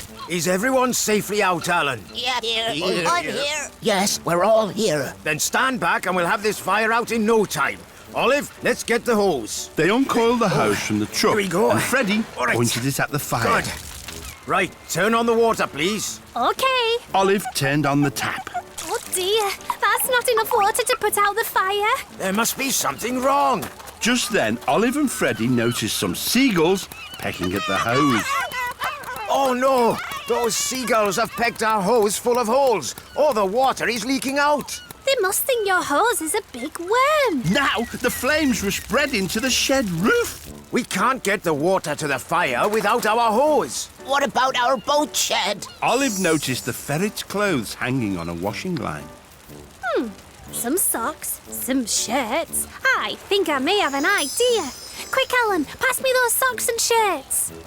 Okay. Olive started stuffing the shirts inside the socks and linking them all together to make a giant worm shape. Come and get it, seagulls. The seagulls flew over and excitedly pecked at the sock worm. Oh, nice one, Olive. Olive and Freddie quickly patched up the hose. The water spurted out over the boat shed, and soon the fire was out. Thanks for putting the fire out. Oh, but look at all those holes in our roof. Not only that, the seagulls had realised that the sock worm was a trick, and they were not happy. I think I have another idea. Olive turned on the hose and sprayed water onto the ground. Soon, lots of wriggling worms popped up. Oh, they must think it's raining. Yes, worms always pop up from the soil when it rains. The seagulls happily ate the tasty worms. In fact, they were so grateful they flew off, picked up driftwood from the beach and used it to patch up the holes in the roof. Well, I never. It's as fine as any ferret could fancy. Everyone was happy. One seagull even flew up to Olive with a big, juicy worm in its mouth. Thanks, Mr. Seagull, but I think I've seen enough worms for one day. They all laughed, and as they did, Olive realised it was time to go. Typical Olive, daydreaming again. Said her mum. Actually, I helped put out a fire for some ferret fishermen. Your head's been in the sand too long, dear. Said Olive's dad. Her little brother laughed. But Olive wasn't listening. She was already dreaming of her next big adventure. Olive was standing in a clearing surrounded by tall trees. She could hear someone bouncing up and down behind a tree, so popped her head round to see who it was. Hello, I'm Olive. Who are you? Asked Olive. I'm the juicy red-bottomed monkey. He replied. That's an unusual name. Well, let me explain. I'm the juicy monkey, the juicy monkey. Knees bent, jump up, grab the juicy fruit. I'm the juicy monkey, the juicy monkey. Knees bent, jump down, roll it down this chute. It falls in here and you shake it all about. Ha ha! You turn the little handle and the juice comes out. I'm the juicy monkey, the juicy monkey. Drink it up and shake my bottom all about. Catchy song, but I still don't understand what you're doing. I'm making juicy fruit smoothies, of course. Okay, but you didn't actually have any fruit, so that made the rest of the song a little bit pointless. Ah, but that's exactly the point. I have no fruit. I've picked all the fruit I can reach. The rest is way up high. Too high for me. Can you climb up the tree and get the fruit? Oh, please. I'm a red-bottomed monkey, not a climbing monkey. Anyway, these trees have prickles, and my paws are very delicate. Olive looked around the clearing and spotted the long chute. A chute? Lots of fruit a monkey can't reach. I think I may have an idea. We can use the chute to poke down the fruit. I'm not sure that's a good idea. But Olive wasn't listening and started poking the chute high up into the branches. She poked again. That's a funny sounding fruit. That's not a fruit. That's a juicy red-bottom fruit bat. As Olive pulled the chute out of the leaves, she could see the bat was perched right on the end. He was wearing thick spectacles. Who's that poking my tree? Asked the juicy bat. I'm Olive. Sorry for poking you, but I was just trying to knock down the fruit from the top branches to make juicy fruit smoothies. Oh, I love juicy smoothies. Maybe I can help. I could pick the fruit and throw it down, but since I can't see very well, the fruit would go everywhere, and that's no good at all. Olive looked at the bat, the chute, the smoothie maker, and the fruit high in the trees. Gag, I think I may have another idea. Juicy bat, fly up with this chute. Roll the fruit down the chute and we'll run underneath with the smoothie maker catching it all. And off they went. The plan was going beautifully. Juicy Bat was picking the fruit and rolling it down the chute. But Olive was concentrating so hard on catching all the fruit that she tripped. The smoothie maker flipped in the air and all the fruit landed splat on her head. What's so funny? I'm covered in squashed fruit and there isn't any left for the smoothie. Oh, never mind the smoothie. We can always collect more. You look hilarious. And now you're officially a juicy ostrich. See, you've even got a red bottom. Olive looked around at her bottom. The berry she landed on had made it all red with juice. They all sang the song. She's the juicy, juicy ostrich. The juicy, juicy ostrich. She tripped up and now her bottom's juicy too. They all laughed, and as they did, Olive realised it was time to go. Typical Olive, daydreaming again. Said her mum. Gek, actually, I helped a juicy monkey collect fruit. Your head's been in the sun too long, dear. Said Olive's dad. Her little brother laughed. But Olive wasn't listening. She was already dreaming of her next big adventure. Olive found herself outside a building with tall stone walls. In the distance was a flat-topped mountain. Olive was wearing a tunic and a strange feathery helmet. Suddenly, a helmet flew past Olive's head and landed in a pile of equipment. Looks like someone's having a bit of a clear-out. Hail, fellow Roman. Said a man wearing similar clothes to Olive. Who, me? Yes, you. Welcome to Fort Pompeii. I am Caesar Saladius, the great Roman commander. I see. But why are you throwing all these things out? Well, we Romans are so good at fighting that no one wants to fight us anymore. Plus, Mummy is making me empty the fort so she can build a new swimming baths instead. Saladius pointed to the large pile of swords, helmets and shields. There was also a huge catapult that fired rocks. Can you help me, please, Olive? There's still loads to remove. Okay, Saladius. Olive began to help Saladius carry things out of the fort, but then a very stern-looking lady appeared. Saladius's bossy mother, Pusilla. Saladius! Yes, Mummy? Have you still not finished clearing out this fort? I'm just doing it now, Mummy. Well, get on with it, please. Olive and Caesar got back to work. Your mummy's quite demanding, Saladius. Oh, tell me about it. Suddenly, Olive heard a loud rumbling noise. Oh, hey, it's like your tummy rumbling. Not me. Olive saw that there was smoke coming out of the flat-top mountain in the distance. Why is that mountain smoking? Oh no, that's Mount Etna. It's a volcano. That smoke means it's about to erupt. Cake! I'm glad it's a long way off then. Suddenly, the volcano erupted, spewing out ash, and red-hot lava started to flow towards them. Pusilla came rushing outside. Oh, you have to do something, Saladius. The lava and ash will cover the whole of our fort and the town of Pompeii too. I don't know what to do, Mummy. Olive, help us, please. Olive looked around and spied the giant catapult. An erupting volcano? A catapult? I think I may have an idea. Olive also spotted one of the large rocks that had been dug out ready for Pusilla's new swimming bath. Saladius, could you please help me lift that big rock into the catapult? Okay. If we aim very carefully, then this rock will plug the top of the volcano and stop it erupting. That might just work. Olive fired the catapult. It looked like she was right on target. But the rock flew straight over the top of the volcano. Oh! And then bounced back off a tree. Hooray! It's back on course. Olive, you did it! Yes, you've plugged the volcano and stopped the lava and ash. Pompeii is saved. Happy to help. You know, Saladius, I'm in such a good mood, I've decided to let you keep a little fort here, just in case of emergencies. Oh, thank you, Mummy. And thanks to you too, Olive. Want to help me move my stuff back into the fort? Well, all that excitement's really tired me out. But I've had a lovely time here in Pompeii. They all laughed, and as they did, Olive realised it was time to go. Typical Olive, daydreaming again. Said her mum. Cake? Actually, I helped stop a volcano from erupting.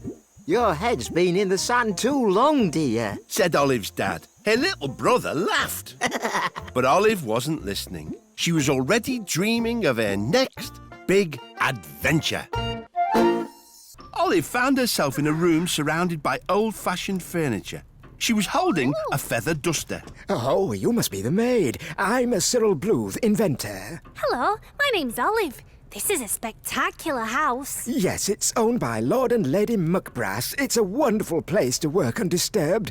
Speaking of which, don't let me disturb you with your cleaning. Oh, it's going to be hard work with just this tiny duster. Ah, maybe I can help you with my latest invention, the Blues Automatic Dust Sucker. Oh! It's for cleaning up. I'll show you. Here, hold this. Cyril gave Olive a long tube and hit a switch on the machine. See? It sucks up all the dust and dirt. But the dust sucker was too powerful and started sucking up everything in the room. Cyril, turn it off, please! Oh, dash it. I failed again. I'm going to take the dust sucker up to my attic to fix it. And I think I'll stick to my feather duster for now. Olive headed off to do some more dusting.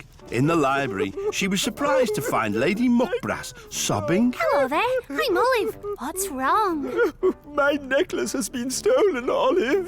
Lord Muckbrass was also in the room, along with an elderly lady dressed in a tweed jacket. We've asked the famous detective, Miss Marble, to investigate. Try not to disturb her while you're dusting, please. Of course. Olive carried on dusting while Miss Marble tucked into her cream tea. So, Lady Muckbrass's necklace was taken from the top of the chest in her bedroom, but the door and windows were locked and the only key was with her ladyship. Correct. I shall now list the suspects. Lord Muckbrass, Lady Muckbrass, Cyril Bluth, Olive the maid, or perhaps someone unknown to us. But how could anyone have got into the room? As Miss Marble sneezed, she dropped her scone onto the carpet. Oh, sorry, Miss Marble. It is a bit dusty. Olive, could you clean that up, please? Sorry, your ladyship. I don't have a dustpan and brush. Pity Cyril's not here with his new dust-sucking invention. It's perfect for sucking up crumbs. Too right, it's perfect for sucking up anything. A missing necklace. A powerful new cleaning machine. I think I may have an idea. Olive led everyone into her ladyship's bedroom. She placed her duster onto the chest of drawers where Lady Muckbrass's necklace was last seen. Then picked up an old telephone and called Cyril in his attic room. Hello, Cyril? Could you please switch on your invention? Okay.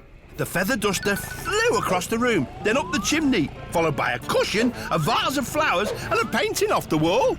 Cyril, turn it off! Olive, you've cracked it. Cyril must have been experimenting with his machine, but it was so powerful it sucked the necklace up the chimney. Exactly, Miss Marble. When Cyril emptied the dust sucker, there was Lady Muckbrass's precious necklace. Oh, thank you for finding my necklace. Yes, well done, Olive. I say, these machines are rather marvellous. I'd love to order one if you can make it less powerful, Cyril. I'll get straight on it, ma'am. Well, I must be off to catch the 4:50 from Paddington. Toodaloo. Oh, thank you, Olive. That's my first order. No problem, Cyril. I'm just glad we cleaned up that little crime wave. They all laughed. And as they did, Olive realised it was time to go. Typical Olive, daydreaming again. Said her mum. Greg, actually, I solved the case of the missing necklace. Your head's been in the sand too long, dear. Said Olive's dad. Her little brother laughed. But Olive wasn't listening. She was already dreaming of her next big adventure. Olive found herself on a long street of houses. Next to a piano, there was a man dressed in overalls. He was scratching his head. Hello, I'm Olive. What have you got there? She asked. All right, Olive, I'm Fred. This here's a piano. I've got to deliver it to number 81. Said Fred, pointing to a gate. Should be easy. That's right here. Not exactly. Olive looked up and saw that house number 81 was at the top of a steep flight of steps. Oh, actually, it won't be easy to get that heavy piano up there. Aye, too right. Hey, maybe you could help me out, Olive. Of course I can, Fred. Ah, cheers. Grab that end, please. Olive and Fred carefully lifted up the heavy piano and began to heave it up the steps. It was very heavy. Nice and steady, Olive. They got about halfway up when Olive noticed some colourful flowers. Oh, what beautiful flowers. But the flowers made Olive's beak itch. Oh dear, I think I'm going to...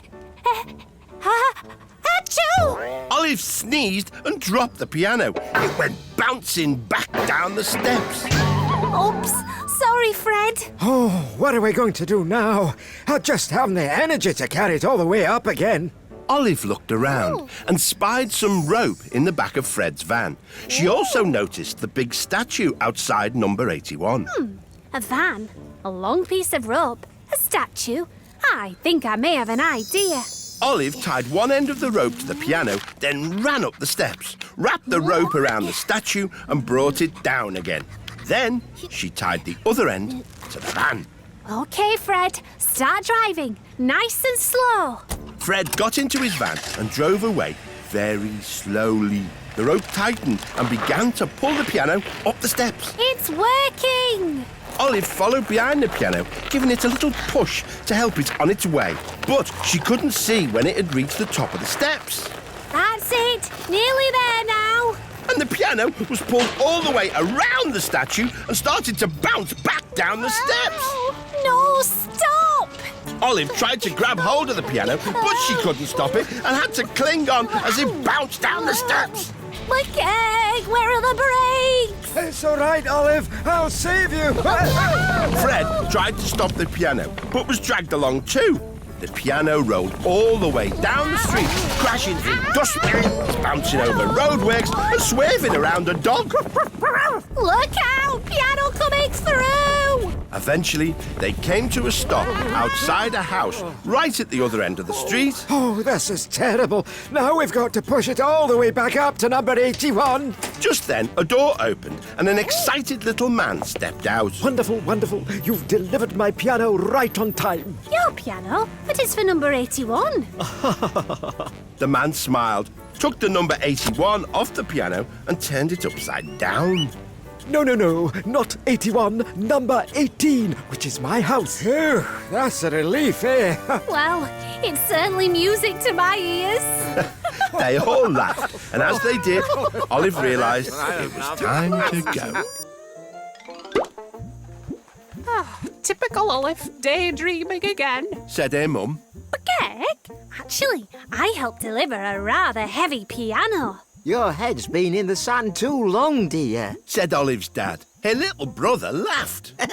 But Olive wasn't listening. She was already dreaming of her next big adventure. Olive was standing in front of a clock tower that was next to a big old building. Nearby stood some people all holding cameras and muttering. Hello, I'm Olive. Is there something wrong? She asked. You betcha, Olive. Said one of the group. We've all been waiting for Big Ben here to chime at midday, but the clocks have stopped. It sounds like something's gone wrong. Sure has. Don't worry, I'll go and investigate. Olive opened a door at the bottom of the tower and climbed some stairs right to the top. She found herself in a huge room with a back-to-front clock face on each wall. The room was full of cogs, wheels, levers and pulleys, and at the top hung a giant bell. Oh, bother. Olive spied a spiky hedgehog poking at the cogs with a screwdriver. Hello, I'm Olive. Can I help? Hello, I'm Little Ben, keeper of the great clock. Oh, does that mean you look after Big Ben? Big Ben isn't the clock or the tower. It's the name of the big bell up there. Everyone gets that wrong. Oh, sorry. Well, I've learned something there. So why's the clock stopped? Oh, I just don't know. It's a mystery. Then Olive heard something. It was the sound of tweeting. A clock that stopped working. Some tweeting sounds. I think I may have an idea. Little Ben, is there some way to see outside? Yes, there's a small window at the top of the clock. Olive climbed a ladder, which led to the window. She opened it and peered out. There was a nest on a ledge just above the minute hand of the clock, and it was full of tweeting baby storks. Oh, the stork's nest has jammed the clock hand. Oh, the clocks are all connected, you see. If one stops, they all stop. I need to move the nest to a safer place. Well, you'd better use this harness if you're going outside. Olive carefully climbed out of the window onto the clock face. Oh, it's a bit high. You're quite safe, Olive. Olive shimmied down the hour hand, then edged along the minute hand towards the nest. The crowd, watching below, gasped. Olive grabbed the nest with the baby storks. She climbed back towards the window carrying the nest. But as she reached the window, one of the baby storks fell out of the nest. The baby stork was falling towards the ground when suddenly out of the sky swooped the mummy stork, who caught the baby on her back. Olive climbed in through the window with the nest, and the mummy stork flew in after her. Oh, well done, Olive. The clocks are working again. But the mummy stork was not pleased. Sorry. Maybe your nest can go somewhere else. I think I have the perfect place. Little Ben placed the nest near the window and left it open so the mummy stork could fly in and out. All the storks seemed very happy. Olive helped little Ben reset the clocks just in time for Big Ben's midday bongs. Thanks for all your help, Olive. Gig! Those are really loud. Think it's time I clocked off for the day. They all laughed, and as they did, Olive realised it was time to go. Typical Olive, daydreaming again. Said her mum. Gig! Actually, I helped Big Ben go bong. Your head's been in the sand too long, dear. Said Olive's dad. Her little brother laughed. But Olive wasn't listening. She was already dreaming of her next big adventure. Olive was in a white room. There were lots of people bent into the same unusual pose. And everyone was laughing. I wonder what's so funny. Asked Olive. Just then, a big and smiley octopus glided over to Olive. Hello there, I'm Olive. Hey there, dude. My name's Tie-Dye and I'm a yoga teacher. I'm trying to teach my class some yoga poses like these pictures on the walls, but we can't stop laughing, you know. Oh, I love a good laugh. Oh, hey, me too, man. But yoga's meant to be practiced in silence. Problem is, every time I try and teach a new pose, this happens. Tie-Dye took a deep breath and lifted his tentacles. But as he breathed out, he released lots of bubbles and made a very funny noise. Everyone started giggling again, including Olive. Sorry, I see what you mean, Tie-Dye. Oh, because everyone laughs. My class can't hold the yoga poses long enough to exercise their muscles. You got any ideas, Olive? Olive looked around the room. A yoga class? Pictures of yoga poses? I think I may have an idea. Tie-Dye, if you call out a pose, I can find it in the pictures and copy it. And then the class can copy me instead of you. Dude, that is an awesome idea. Just be careful, because you're new to yoga, okay? Will do. Olive stood on Tie-Dye's purple mat at the front of the class. Okay, first pose, the mountain. Olive scanned the pictures on the wall until she found one of the mountain. Got it.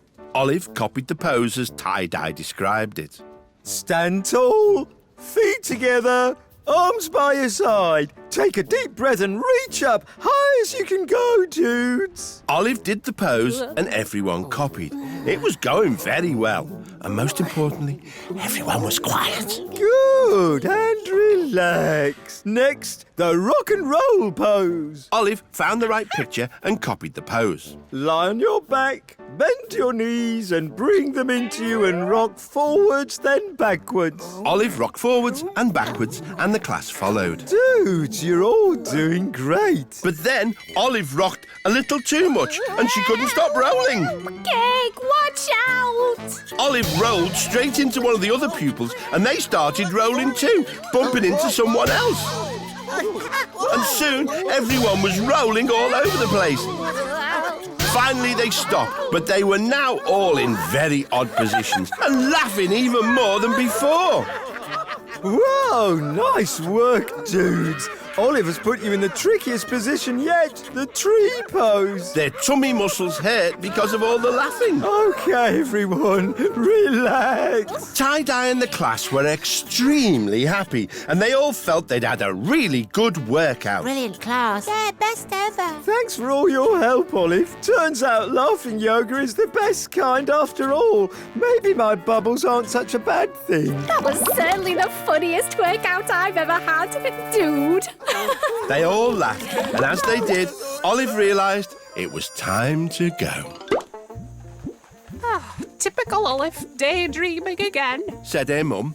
Cake? Actually, I helped an octopus teach a laughing yoga class. Your head's been in the sand too long, dear. Said Olive's dad. Her little brother laughed. But Olive wasn't listening. She was already dreaming of her next big adventure. Olive found herself on board a bus with some other passengers, but the bus didn't seem to be moving. Hello, I'm Olive. Where's this bus going today? I'm Jeff, and this bus is going nowhere until I find me glasses. I can't drive the bus without them. I must have left them at the last stop when I got out for a cup of tea. Well, why don't I drive the bus back to the last stop so you can look for them? Oh, you can't drive a bus without a driving licence. Actually, I have one of those. Oh, OK. Hop in the driver's seat, Olive. I'll give you directions. They set off, but it wasn't long before they hit a problem. Excuse me, I wanted to get off at the corner shop bus stop to buy some milk, but we've gone past it. Don't worry. We'll go back. Olive, it's down there and left a bit.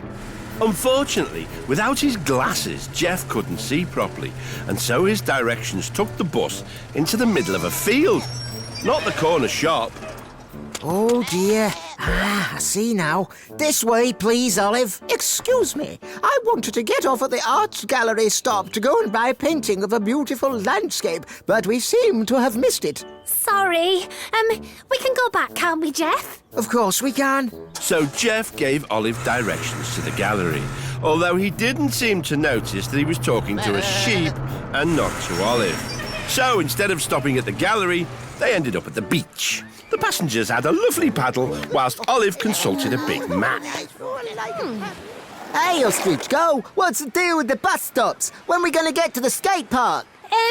Yes, just a minute. All aboard! Olive set off, following Jeff's directions, and found herself in the middle of a herd of cows on top of a mountain. Cake, this doesn't look right. Oh, dear. Sorry, everybody. Olive, what are we going to do? The passengers all complained loudly. I just wanted to buy a pint of milk. It's gone right past your shop. It's no good at all. Some frustrated passengers, a herd of cows, and a big tall mountain. I think I may have an idea. Olive whispered into the ear of a cow who was trying to get on the bus. The cow mooed enthusiastically. Ooh. Why don't you take this cow home with you? Then you'll have as much milk as you like. Great. Hi, I'm Colin. Moo! You know, if you took a photo from the top of this mountain, it'd be better than any painting in the gallery. You're right. It's an amazing view. I have an idea for you, too. Hey, cool. The boy hopped on his skateboard and whizzed off down the mountain. At that moment, a farmer appeared at the door of the bus. Hello. All my farm animals are missing. Have you seen them? Oh, well, actually, we do seem to have a bus full of, farm animals. Do we? Are they yours? Yes, they are. Florence, why are you wearing glasses? Glasses? They must have been on the bus all this time. Thank you, Olive. Ah, there you are. Right, shall we take everyone home? Olive, which stop would you like? I think I'll hop off here. Any longer and I'll be driven round the bend. They all laughed, and as they did, Olive realised it was time to go. Typical Olive, daydreaming again. Said her mum. Cake? Actually, I was driving a bus all over the place. Your head's been in the sand too long, dear. Said Olive's dad. Her little brother laughed. But Olive wasn't listening. She was already dreaming of her next big adventure. Olive found herself on a seaside pier lined with amusement stores all covered in flashing lights. Oh, this place looks like fun. But where is everyone? Out from behind a counter appeared a man in a stripy waistcoat. Hello, and welcome to Cuthbert's Candy Hut. Hello, Cuthbert. I'm Olive. Oh, so what tickles your taste buds, Olive? Juicy jelly bear, a tasty stick of seaside rock, or the best candy floss on the whole pier? Oh, can I try the candy floss, please? Cuthbert poured a pink sugar mixture into his machine, spun it round in the bowl, dipped in a stick, and gave Olive some bright pink candy floss. That's delicious. And that's not the only treat round here. Let me show you the rest of the pier. First, Cuthbert took Olive on the ghost train. Cake, that was some scary stuff. Next, they looked in the Hall of Mirrors, which turned Olive and Cuthbert into weird and wonderful wibbly-wobbly shapes. Last was the giant teacup ride. It spun so fast, it made them both really dizzy. Wow, that was fun. This pier's amazing, Cuthbert. Why is no one here enjoying themselves? Oh, no one visits the pier anymore. They're all too busy. At this rate, I'll have to close my candy hut forever. Well, look, here's someone. I'm sure they'll love the pier. All right, mister, got any candy floss, please? Said a boy. Cuthbert gave him some candy floss he'd already made. You serious, bro? That is tiny. This pier is rubbish. I'm off. Please, wait just a second. Cuthbert, your candy flosses are a bit small, but maybe I can help. Olive looked around. Giant spinning cups, big candy canes. I think I may have an idea. Olive and Cuthbert poured the candy floss mixture into one of the giant cups on the teacup ride. Olive pulled the lever and dipped in a large candy cane to make the biggest candy floss ever. Wow, that's well wicked. Nice one, Olive, bro. Cheers, mister. But no one noticed that Olive had left the ride switched on. Olive, look. Olive turned to see a gigantic ball of candy floss. Cake, it's getting bigger. That is well cool. Suddenly, there was a gust of wind, which blew the candy floss out of the teacup and all the way into town. And as it did, it rolled over a policeman. What's all this then? Whoa! He got caught up in the sticky mess. Then it rolled over a lollipop lady. My side means stop. Oh! It also rolled over everyone at the skate park. Dude, no way! Finally, it blew to the top of a skating ramp, stopped, then rolled all the way back down the street to Olive and Cuthbert on the pier. We'd better unstick everyone, quick. Olive and Cuthbert used the candy canes to hook everyone out. They do all sound angry. But just then, the people noticed all the rides. A teacup ride? A ghost train. A hall of mirrors. Everyone remembered how great the pier was, and they all ran off to have fun, while Cuthbert sold lots and lots of candy floss. Would you like another one, Olive, as a thank you for all your help? I don't know. I think it's time I went to brush my beak after all that sugary candy floss. Oh, yeah. They both laughed, and as they did, Olive realised it was time to go. Typical Olive, daydreaming again. Said her mum. Cake, actually, I helped make the biggest candy floss ball ever. Your head's been in the sun too long, dear. Said Olive's dad. Her little brother laughed. But Olive wasn't listening. She was already dreaming of her next big adventure. Olive found herself outside a shiny black door with the number 10 on it. There were lots of people shouting and taking photos. Prime Minister! Prime Minister! What's a Prime Minister? Olive asked the policeman. Well, our Prime Minister runs this country, the United Kingdom. He replied. They're in charge of all sorts of important stuff, like building houses and roads, or whether we have to learn history in school. Oh, sounds like an important job. And who are all these people? Journalists. They report everything the Prime Minister says and does and puts it in the news. Yes, we will build more roads. No, we won't be going into space next year. Ah, you must be my new advisor. Come inside. Olive was suddenly bustled inside, away from the noisy journalist. Hello, I'm Olive. Said Olive. I'm Mr. Polytickle. Said the Prime Minister. Well, Mr. Political, I'm not actually a new advisor, but maybe I can help out. I am very tired, Olive. I wish I could just take some time off and have an ice cream. Well, I could look after everything for a few minutes. Could you? Well, I suppose what harm could a few minutes do, hey? Here you go. You can be Prime Minister until I get back. I think I've got some chocolate chip ice cream in the freezer. Don't do anything I wouldn't. Her Majesty the Queen's here. She wants to have a chat about running the country. Of course. Send her in. Hello, where's the Prime Minister? Oh, well, that's me, Your Majesty. Just for a couple of minutes while Mr. Political has an ice cream. I see. So what are we planning to do this year? I'm going to give everyone in the country a bicycle for their birthday. The Queen clicked her fingers and a butler came running over. What else? I think there should be less stuff that people don't like Peas. Ew, I really don't like peas, but one always has them for tea. no more peas then. The Queen summoned the butler again, this time to go and get rid of all the peas in the country. And it would be nice if it was sunny all the time. I know a scientist who could help with that.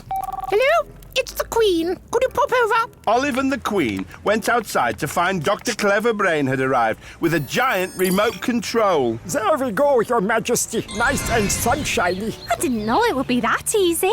Suddenly, the Prime Minister burst out through the door, waving a piece of paper. This report has just arrived. The whole country has stopped work. Everyone is sunbathing or cycling or just cross about not having any peas. Oh, dear. How did everything go wrong in the time it takes for me to have an ice cream? Olive, you've got to fix this. Chocolate chip ice cream? The Queen? I think I may have an idea. Olive whispered something to the Queen, who whispered to a butler, who rushed off. I have an announcement. There's going to be free chocolate chip ice cream in every office. And I rather like chocolate chip ice cream. Toodaloo. See? Everyone's gone straight back to work. Nice work, Olive. I'd best get back to the office too. Of course you should, Prime Minister. I expect you have lots of work to do. And, lots of ice cream to eat. They both laughed. And as they did, Olive realised it was time to go. Typical Olive, daydreaming again. Said her mum. Heck, actually, I've been very busy being Prime Minister. Your head's been in the sand too long, dear. Said Olive's dad. Her little brother laughed. But Olive wasn't listening. She was already dreaming of her next big adventure. Olive is an ostrich. She lives with her family in the outback. But Olive is very different. Olive's dad loves to run. Olive isn't a fast runner. Olive's mum enjoys laying huge eggs. Olive doesn't like the look of that at all. Olive's little brother pecks at the ground to find tasty roots to eat. Pecking at the ground makes Olive sneeze. But Olive has an incredible imagination. So while the rest of her family are running, pecking and laying eggs, Olive can be found imagining herself going on amazing adventures when she buries her head down, down into the sand.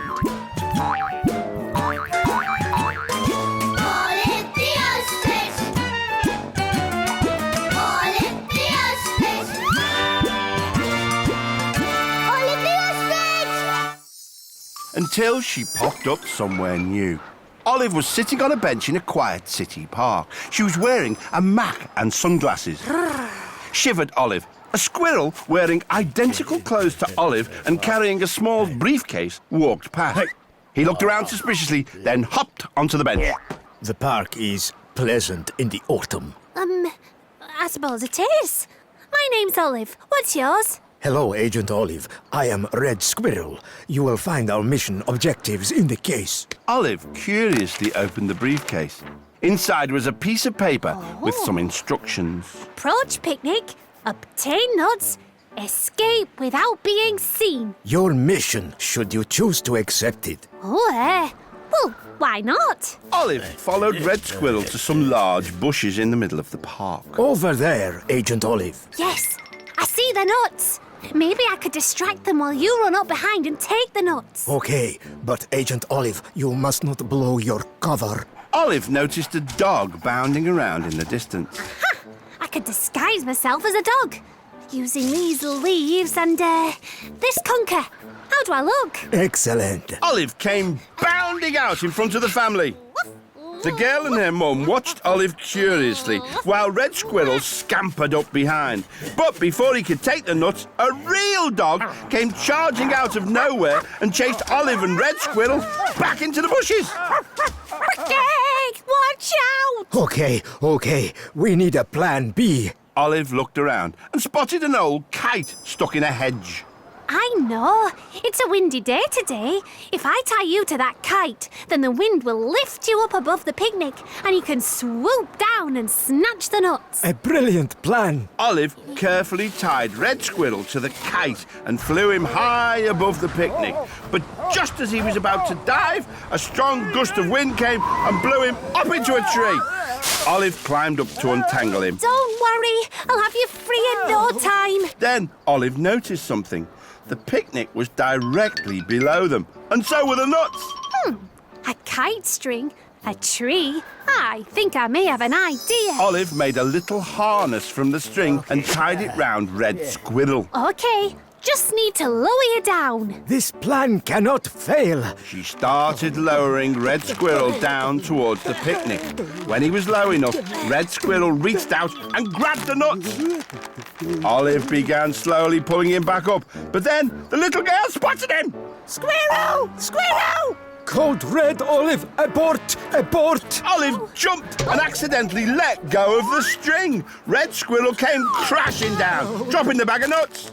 Olive, run! Save yourself! Then the little girl picked up some nuts and offered them to Red Squirrel. There you go. We brought these nuts to the park today to feed the squirrels. They're meant for you. Red Squirrel gratefully took the nuts and Olive pulled him back up. Thank you, Agent Olive. Now I can feed my family for the winter months. Our mission is accomplished. Would you like one? Delicious. You'd have to be nuts not to like these. They both laughed. And as they did, Olive realised it was time to go. Typical Olive, daydreaming again. Said her mum. Heck, actually, I helped a squirrel carry out a secret mission. Your head's been in the sun too long, dear. Said Olive's dad. Her little brother laughed. But Olive wasn't listening. She was already dreaming of her next big adventure. Olive was in a big field surrounded by stalls and crowds of people. There was a wonderful cooking smell in the air. That's making me hungry. Lots of people were jumping around, fanning their mouths with their hands. Ooh, that's strange. Olive spied a woman stirring an extra large pot. Hello, I'm Olive. Why are these people jumping about? Howdy, Olive. I'm Millie y Lou. These people have been eating hot chili. They're jumping around and fanning their mouths, trying to cool down. Here, try some. That chili tastes amazing. Oh, it's quite spicy, though. Oh, phew! Ha! Really? Fact is, I made this one nice and mild for the chili speed-eating competition later. Hey, I left a can of beans for the chili in my truck. Could you watch the pot, please, while I go get it? Of course. On a nearby stage, Olive saw a cowboy start to play a guitar. Howdy, y'all, and welcome to Hank's Hoedown. Oh, that looks like fun. As people started to dance, Olive danced too. But as she jigged about, she accidentally knocked a huge jar of chili powder into the pot. Oops. Maybe more chili powder will make it taste even better. Millie y Lou returned and poured the can of beans into the chili. Thanks, Olive. Now it's time for the competition. Why don't you enter? Well, I don't know if I... Come on, it'll be fun. All the chili-eating competitors were ready, including Olive. They each had a big, steaming bowl of Millie y Lou's chili in front of them. Howdy, I'm Hank Starvin. You know the rules. Whoever eats their bowl of chili the fastest wins. 3, 2, 1, go! Everyone started to eat the chili, but after a few seconds, their mouths were burning, including Olive's. Cake! My beak's burning! Olive, what did you do to my chili? Sorry, I was dancing and I accidentally knocked a jar of chili powder into the pot. Oh! Olive spotted Hank's guitar by the stage and remembered people leaping about earlier after eating chili. Some country music. People jumping about to cool their mouths down. I think I may have an idea. Hank, start playing, please. Hank grabbed his guitar and started to play. Olive began to jump up and down, fanning her mouth with her wings. Yeah, follow me. This is the chili cool down, hold down. Soon, everyone was copying Olive, all jumping about and fanning their mouths. Faster, Hank, faster. Yee-haw! Hank played faster, everyone danced faster. Olive's plan seemed to be working, but when the dance ended... Oh, my My mouth's still burning. Dancing made me forget about my burning mouth, but now I've stopped. I'm thinking about it again. Oh! This was not good news. Olive had no idea what to do. But then Millie y Lou appeared, carrying a tray of strawberry milkshakes. Hey, I forgot to say I made these milkshakes too. Best thing for cooling down a hot chili mouth. Olive and the other competitors drank the shakes, and finally their mouths were cooled down. Phew, that's better. That was one exciting chili contest. Olive's chili cool-down, hoedown could be the next big country craze. Oh, I'm not sure. I think it was all a bit too hot to handle. They all laughed, and as they did, Olive realised it was time to go. Typical Olive, daydreaming again. Said her mum. Greg, actually, I've been eating some super hot chili. Your head's been in the sun too long, dear. Said Olive's dad. Her little brother laughed. But Olive wasn't listening. She was already dreaming of her next big adventure. Olive was wearing red and blue shoes and was standing on narrow wooden floorboards. What's that strange noise? Asked Olive as a large red ball sped straight towards her. Olive leapt out of the way as the ball went on to smash into 10 white pins. Sorry, I was trying to knock over all 10 of those pins. That's why they call me 10-Pin Pete. Oh, hello. I'm Olive. Today's the Mega Bowling Championship here at the bowling alley, but I'm never gonna win. Of course you won't win. You're playing us, that's why. Exclaimed a rather rude little man. I am the Big Chabowski. I'm the Little Chabowski. And Pete, let's not forget, you don't even have a partner yet. Pete slumped on a bench. It's true. My bowling partner's ill, and now I can't play either. Maybe I could help. Really? In that case, put it there, partner. The competition began, and the Big Chabowski bowled first, nearly knocking down all the pins. He's good. Next, it was 10-Pin Pete's turn, followed by the Little Chabowski, until finally it was Olive's turn.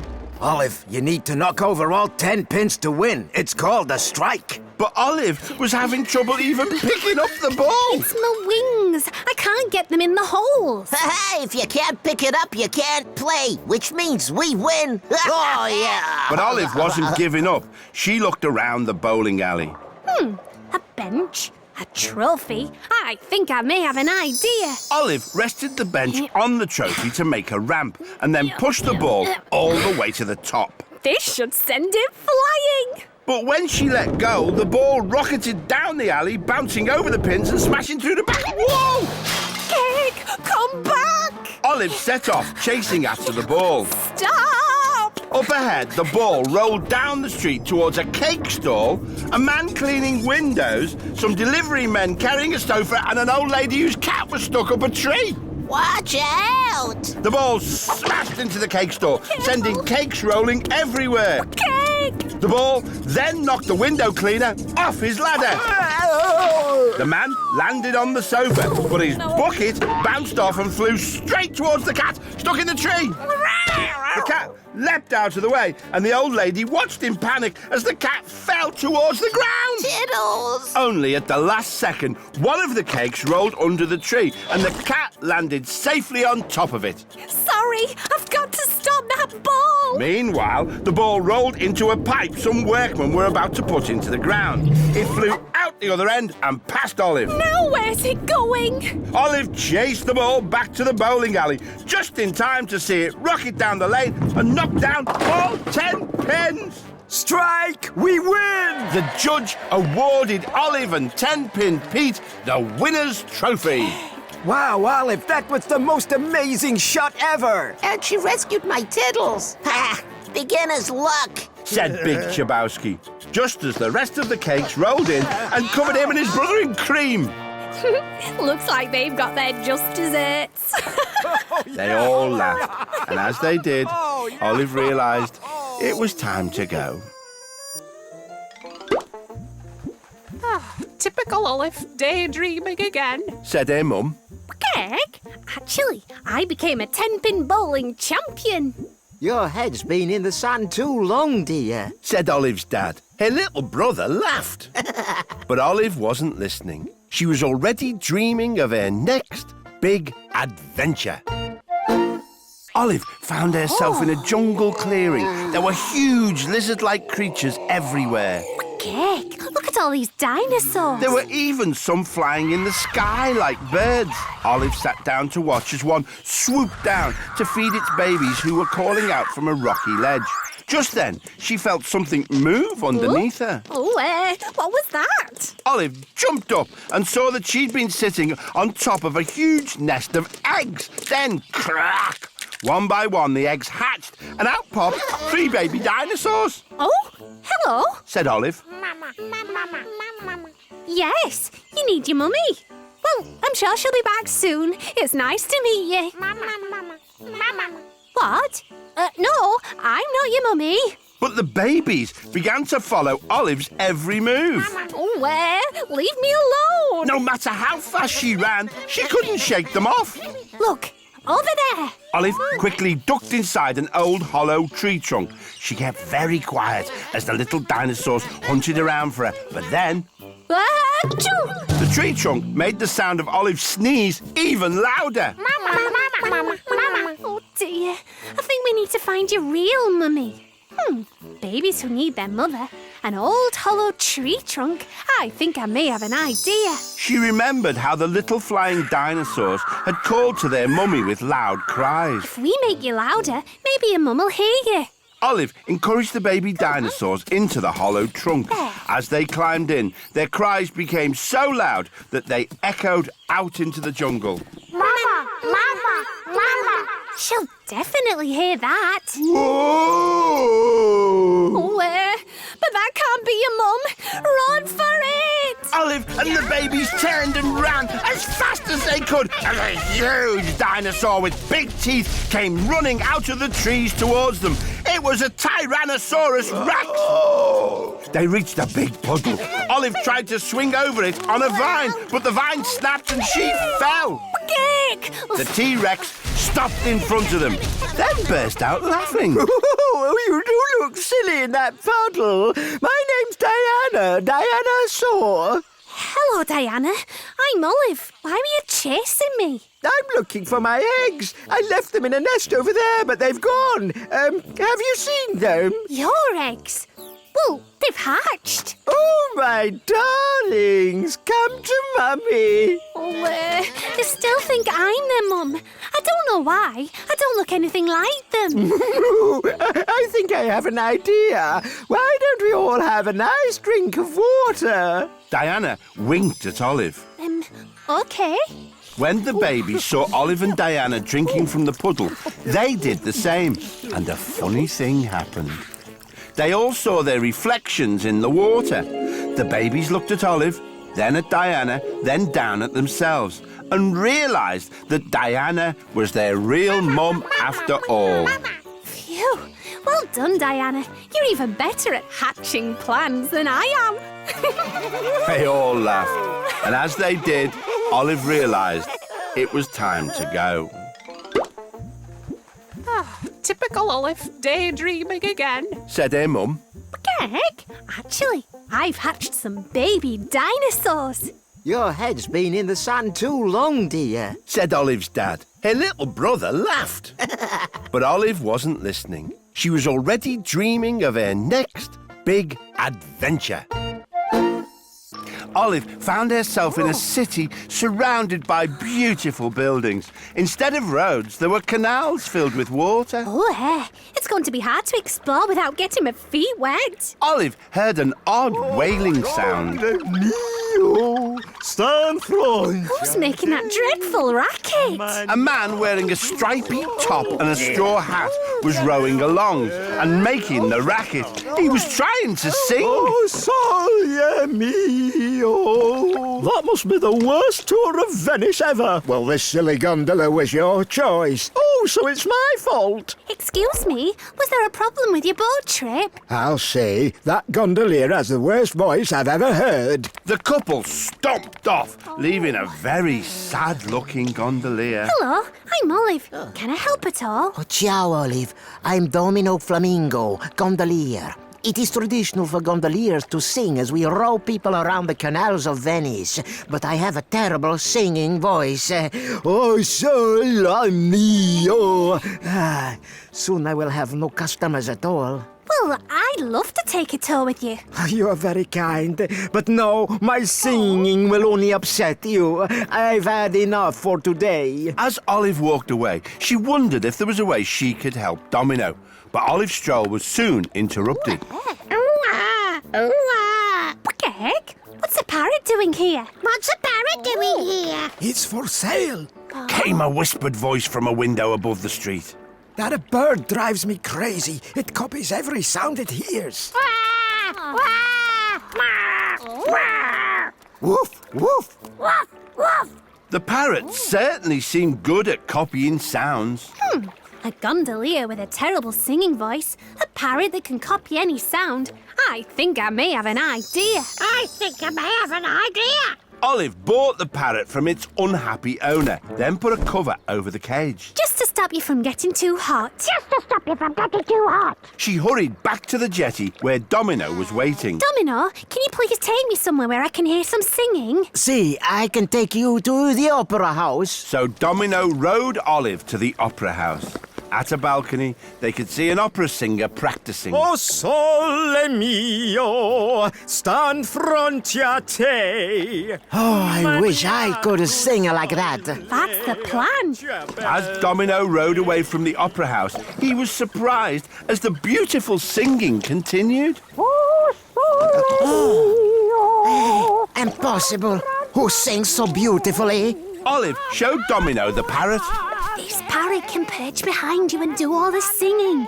You just need to row and pretend to be the singer. Oh, bravo, Olive. Bravo, Olive. All of Domino's customers loved what they thought was him singing to them. Oh, sole mio. Thank you, Olive, for saving my career as a gondolier. Would you like to stay and become a gondolier too? I don't think so. I find all this gondoliering a bit repetitive. I find all this gondoliering a bit repetitive. They all laughed, and as they did, Olive realised it was time to go. Typical Olive, daydreaming again. Said her mum. Heck, actually, I helped a gondolier find a singing voice. Your head's been in the sand too long, dear. Said Olive's dad. Her little brother laughed. But Olive wasn't listening. She was already dreaming of her next big adventure. Olive found herself at the edge of a forest.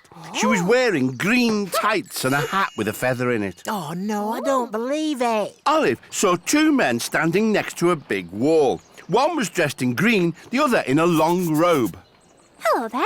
Can I help?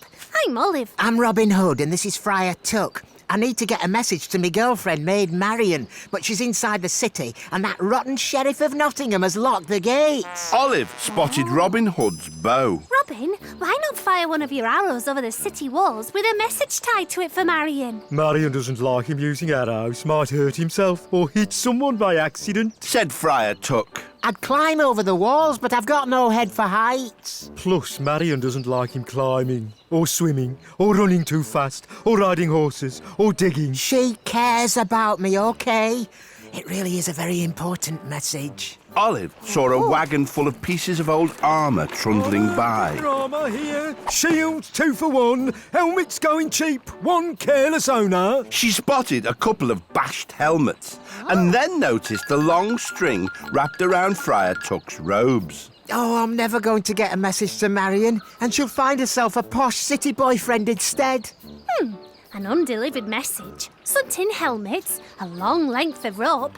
I think I may have an idea. Friar Tuck, could you buy a couple of helmets, please? Okay. And now I need to borrow that rope from round your waist. Tuck gave Olive the thin rope. Can you hold on to one of these helmets, please, Robin? Olive threaded the rope through one helmet and into the second helmet. Now I need a tall tree to climb. Oh, there's one. Be careful climbing. Olive began climbing the tree with the helmets tucked under one wing. Oh, is that Maid Marian? Hi, there's my honey bunny. Olive took one of the helmets and carefully threw it across to Marion. Good catch. Now hold it up to your ear. Marion looked puzzled. Oh dear. Of course, she can't hear me. I'll have to show her what to do. Olive held the helmet to her ear so Marion could see. Marion still looked confused, but copied Olive. Hello, Marion. I am Olive. Can you hear me? Oh, I say, that's jolly clever, Olive. I've got someone here who has an important message for you. Robin Hood. Oh, my pumpkin. Olive lowered the helmet so that Robin could speak into it. Honey bunny! You've got a message for me, pumpkin? Aye, I want to meet you at Sherwood Forest at weekend. There's going to be a party. Oh, yay! That's so very exciting. Shall I buy a new dress? Aye. Oh, and I've decided that in future I'm going to steal from rich to give to poor. Oh, pumpkin, that sounds an absolutely wizard idea. Cheers. Oh, and Friar Tuck's going to bake some buns. Oh, yum. Oh, well, I have to go now. Got to go shopping for that dress. Bye, pumpkin. Bye, honey bunny. You put down. No, you put down. No, you put down. No, you put down. You put down. No, you. You. You. You. You. Right, bye. Oh, I have to put up with this all day long. Ta very much for your amazing talking device, Olive. Will you stay for some of Friar Tuck's buns? No thanks. You'll have to tuck in without me. They all laughed, and as they did, Olive realised it was time to go. Typical Olive, daydreaming again. Said her mum. Heck, actually, I helped Robin Hood get a message to his girlfriend. Your head's been in the sand too long, dear. Said Olive's dad. Her little brother laughed. But Olive wasn't listening. She was already dreaming of her next big adventure. Olive was standing on a flat green lawn next to a flag. She was wearing a diamond-patterned jumper and was holding a thin metal club. Oh, this is awful. How can I play golf in these conditions? Said a man in a bright pink jumper. He was holding a club, just like Olive's. Hello, I'm Olive. Is everything okay? She asked. I'm Rory, and no, things are jolly well not okay. How can I play a quiet round of golf on my favourite golf course with all these pesky rabbits digging up the place? Olive looked down and noticed that there were lots of rabbits jumping around, digging holes and burrowing all over the golf course. It was chaos! Cake. Oh, I see. Yes, that is a bit of a problem. Too right, Olive. A golf course is only meant to have 18 holes. Now, thanks to these rabbits, this one has at least 418. Oi, you! Clear off! Olive decided to speak to one of the rabbits. Excuse me, why are you rabbits digging up this golf course? You're spoiling things for all the golfers. Well, it's because the farmer next door is spoiling things for us rabbits. He harvested his field of carrots, so now we have nothing to eat. We're digging up this golf course looking for food. Well, you rabbits are making a huge mess. Complained Rory. Maybe there's some way to sort all this out. I'm going to speak to the farmer. Olive went next door to the farm. There she found the farmer standing in a field next to his tractor and plough. He did not look happy. Oh, what is wrong with this tractor? Hello, I'm Olive. Can I help? Oh, hello there. My tractor's broken down, so I can't use it to plough this field and plant new crops. What am I going to do? Well, what was growing in the field before? Asked Olive. Rows and rows of carrots, replied the farmer. I harvested them yesterday, and they're all safely stored in my barn, ready for market. An unploughed field, a messed-up golf course. I think I may have an idea. Can I use some of your carrots, please, Mr. Farmer? I suppose so, but why? Trust me, you'll see. Olive went back to the golf course and spoke to the rabbits. Please could you rabbits leave the golf course and line up along one side of the farmer's field? She asked the rabbits politely. But we're having lots of fun here. Why should we leave? Trust me, you'll see. The rabbits were intrigued and followed Olive. She poked the line of carrots deep into the soil along one side of the field and got the rabbits to line up along the other side. OK, rabbits, come and get these carrots! As soon as the rabbits smelt the carrots, they started burrowing across the field towards them. Oh, that's brilliant, Olive. The rabbits are ploughing my field. When the rabbits reached the carrots, they gobbled them down. Thanks, Olive, but we still need somewhere to live. Tell you what, you lot can live in my pasture over there if you agree to help me plough my other fields. Do we get more carrots? Of course you do. Just then, Rory popped his head over the hedge. That's if you help me fill in those extra holes you dug in the golf course. Oh, OK, will do. Looks like everyone's happy. Thanks for getting those rabbits off our golf course, Olive. Would you like to play a few holes with me? You never know, you might hit a birdie. Heck, I certainly hope not. They all laughed, and as they did, Olive realised it was time to go. Typical Olive, daydreaming again. Said her mum.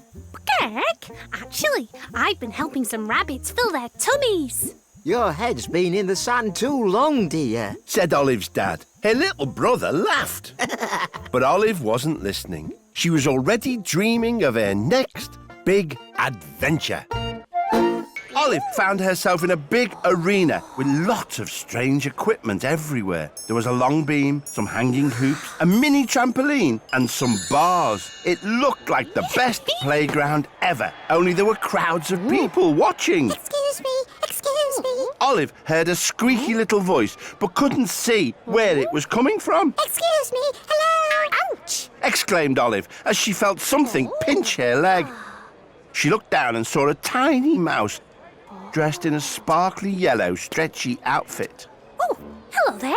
I'm Olive. I'm Squeak. Sorry to pinch you, but I really need your help. Squeaked the little mouse. Well, I can try. This is the World Gymnastics Championships. It's my turn on the uneven bars, but I'm too small to reach them. It's the last round, and I always fail on it. Sorry to hear that, Squeak. Just then, they heard a voice boom around the arena. Representing Swissland on the uneven bars is reigning champion Rodenta. Oh, not Rodenta. He always wins this round. Rodenta shimmied his way up to the bars and performed a faultless routine of twists, turns and twirls, ending with the perfect dismount. If you think you can beat that, Squeak, you've got another thing coming. Smirked Rodenta. Next, representing Cheeseland, is Squeak. Oh no, I'm never going to beat Rodenta's score if I can't even reach the bars. What am I going to do, Olive? Easy. I'll just pick you up, like this. No, please, you can't pick me up. I'm not allowed to be lifted up to the bars. Oh, cheat! Rule breaking! I saw it! Olive quickly put Squeak down. Well, okay, but you still can't reach those bars, can you, Squeak? Oh, Olive, he's right. What are we going to do? It's my turn. Olive looked around at all the equipment. A mini trampoline, a tiny mouse. I think I may have an idea. Cheese-tastic. Olive grabbed the mini trampoline and placed it near the uneven bars. Just bounce on the trampoline and you'll reach the bars easy. Squeak climbed onto the trampoline and tried to bounce, but it was no good. He was too light to bounce high enough. He can't even bounce on a trampoline! Ignore him, Squeak. I'll jump with you. That way you can jump higher and I'm not lifting you up.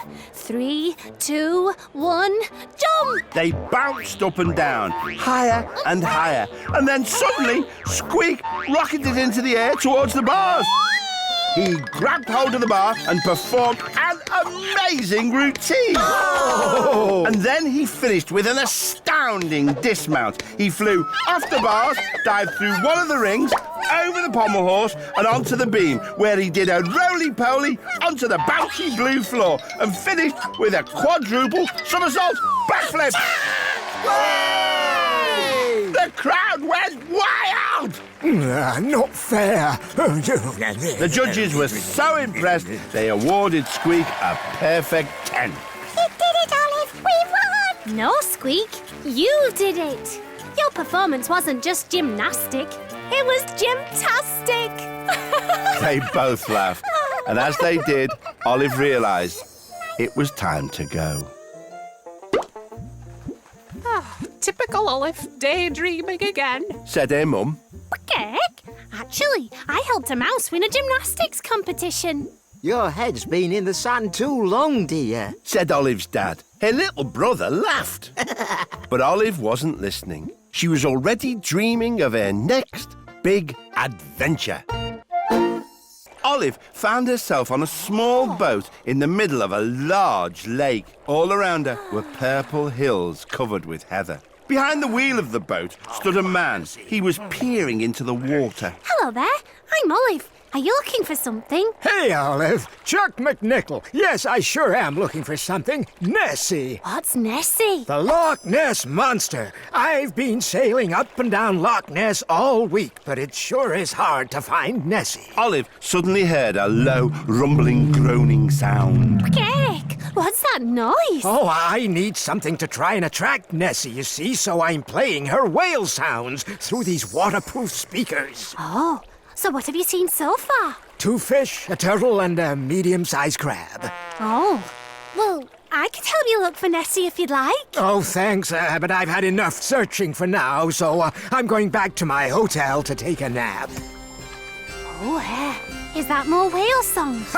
No, that's Bobby McDonald. He owns the bagpipe shop. Hello there. Any luck finding Nessie? Afraid not, Bobby. Your dog seems to like those bagpipes. Aye, he loves them. In fact, all my pets love the sound of the pipes. Olive liked the sound of the pipes too. A Loch Ness monster that won't show its face. A musical instrument that animals love. I think I may have an idea. Chuck, no time to waste. We need to go back out onto the log, please. Oh, all right, Olive. And Bobby, can you come with us? And bring your bagpipes, please. Of course. Okay, Bobby, play your pipes into this microphone. Then the sound will play out through the underwater speakers. The sound of Bobby's bagpipes echoed out across Loch Ness and down into the water. Bobby played and played and played, but still there was no sign of Nessie. Oh, I can't play any longer. I need to lie down. We can't give up now. I'm going to have a try. Olive took the pipes from Bobby and began to play. It didn't sound very good. Oh, this won't work. Olive, that sounds awful. But as Olive played, she was silhouetted against the setting sun. It made her look a very strange shape. Then something large and mysterious rose out of the water. It was Nessie! Nessie! I can't believe it! Yippee! Oh, it truly is her! Hello there. Hello, Nessie. Glad you dropped by. I need my eyes testing. I saw your shape there and I thought it was another Nessie. Oh, I hope you're not too disappointed. Oh, no. I've always loved the sound of the pipes. Hey, Nessie, do you mind if I take a few snaps? Well, normally I don't do pictures, but go right then. Just this once. Say cheese! Cheese! Oh, what of you two? So they took lots of photos of Nessie, Olive, and Chuck. Finally, it was time for Nessie to leave. Bye, everyone. Bye. I know. Hey, how about one last tune on the pipes, Olive? I don't think so, Chuck. I think it's high time I pipe down. Oh, yeah. They all laughed, and as they did, Olive realised it was time to go. Typical Olive, daydreaming again. Said her mum. Heck, actually, I helped find the Loch Ness monster. Your head's been in the sand too long, dear. Said Olive's dad. Her little brother laughed.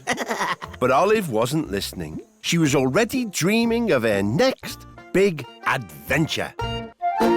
Olive was standing in a city street with a group of people taking pictures. Hola, I am Bernat, your tour guide. Said a young man to the group. But I'm sorry, this morning's tour of Barcelona is cancelled.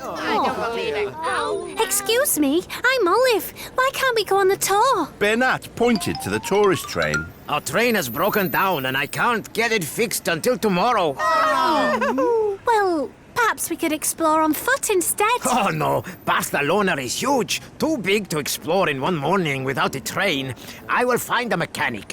Maybe you could all find a cafe or look at some sights close by. So while the rest of the group went to sit in a cafe, Olive wandered off, looking for somewhere interesting to visit. Oh, there's a nice little art gallery. I might pop inside. Hola, welcome. I'm Joanna Byro, artist. This is my gallery. Hola, I'm Olive. I love these paintings. Gracias. All were painted by me. They are views of Barcelona. But I have not sold one painting all year. I cannot get anyone to come inside and look. They are all too busy seeing the sights. An artist with paintings she can't sell. A broken down tourist train. I think I may have an idea. Joanna, I think think I know how to get more people to buy your paintings. You do? First, I need you to find me a tall, very long roll of paper. You know, Olive, I think I have just the thing. Joanna ran to the back of the gallery and brought back a huge paper roll. Is this big enough? Oh, yes, that's perfect. Now, we need to stick your paintings of Barcelona onto this roll. Olive and Joanna worked together, sticking on the paintings. Then they carried the roll back to the tourist train. When they arrived, Olive rounded everyone up and made an announcement. Bernard's tour of Barcelona is going ahead. But the train is still not repaired, Olive. Don't worry, Bernard. All you have to do is get everyone on board. Okay, then. Step this way, everyone. It seems we are going to see beautiful Barcelona after all. Okay, let our tour begin. We start by traveling along the famous street known as Las Ramblas. Olive and Joanna unrolled the giant sheet of paper onto which they'd stuck Joanna's paintings. The tourists saw the paintings of Las Ramblas sliding by. It looked just like the real thing. Next, we reach Gaudi's Sagrada Familia Cathedral. And now, the Parque Güell with its famous dragon. And finally, the home of FC Barcelona, the Camp Nou football stadium.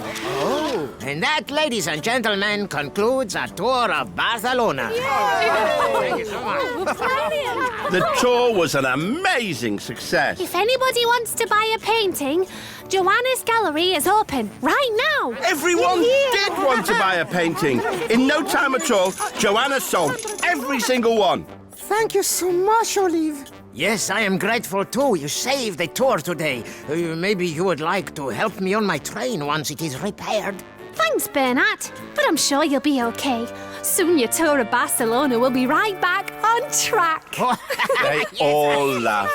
And as they did, Olive realised it was time to go. Typical Olive, daydreaming again. Said her mum. Greg, actually, I helped give a very artistic tour of Barcelona. Your head's been in the sand too long, dear. Said Olive's dad. Her little brother laughed. But Olive wasn't listening. She was already dreaming of her next big adventure. Olive found herself on a lush green mountainside. She could see a little puppy running around in circles. He seemed to be looking for something. Oh dear, where have they gone? Oh, sorry. Have you seen any sheep? Asked the puppy as he carried on rushing about. Sorry, I haven't. I'm Olive, by the way. Oh, hello. I'm Freddy, and I'm head sheepdog on our farm today. Boasted the little puppy. My dad, old Fred, has hurt his paw, and it's my job to round up the sheep, but I can't find them. That's the trouble with sheep. One wanders off and they all follow. Freddy looked really worried. So where do the sheep normally like to go when they wander off? Asked Olive. Freddy thought hard. Oh, got it. Up on the mountainside. Olive looked up at the steep slopes. Oh, the mountainside looks like it's a really big place. Oh, yes, it certainly is. It'll take ages to search for the sheep, especially on foot, on paw. But as Olive looked around, she spotted the farmer's quad bike. It was bright red and had big, chunky wheels. We could search for the sheep on that. Have you ridden one before? Freddy looked worried again. Oh, yes, but I don't think we're allowed. It belongs to the farmer. But on it, we could find the sheep really quickly. And of course, we'll be very careful. Well, I suppose, since we are in a hurry. Soon, Olive and Freddy were bumping up the mountainside on the quad bike. But still, there were no sheep in sight. Stop! Cried Olive suddenly. Freddy stopped. Olive clambered off the quad bike and picked up something white and fluffy from the ground. Oh, that's sheep's wool. And look, there's more. And more. We just need to follow these clumps of wool to find the sheep. Oh, what a great idea. So, following the trail of wool dotted up the mountainside, they soon found the sheep. Home time, sheep. Come by. The sheep didn't move. Follow me, please. Bah! Oh, you are naughty sheep. Come on. But still, the sheep didn't move. Sheep who won't come home, clumps of wool. I think I may have an idea. Freddie, we could disguise ourselves as sheep by sticking these clumps of wool all over us using some mud. Oh, well, it's worth a try, I suppose. Soon, Freddie and Olive had covered themselves with wool and looked just like sheep. Follow me, please. Bah! Bah! Bah! This way, please. Bah! The sheep happily followed Freddie and Olive down the mountainside with lots of happy barring. It's working, Olive. Yeah. Oh, sorry. Bah! That's all the sheep in the pen, Freddie. Oh, thanks, Olive. We did it. But, this wool is a bit itchy, said Freddie as he and Olive shook themselves hard to get off all the wool. Just then, Freddie's dad came out of the farmhouse.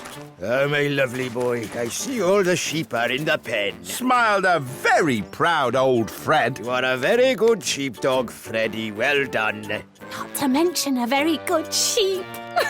They both laughed, and as they did, Olive realised it was time to go. Typical Olive, daydreaming again, said her mum.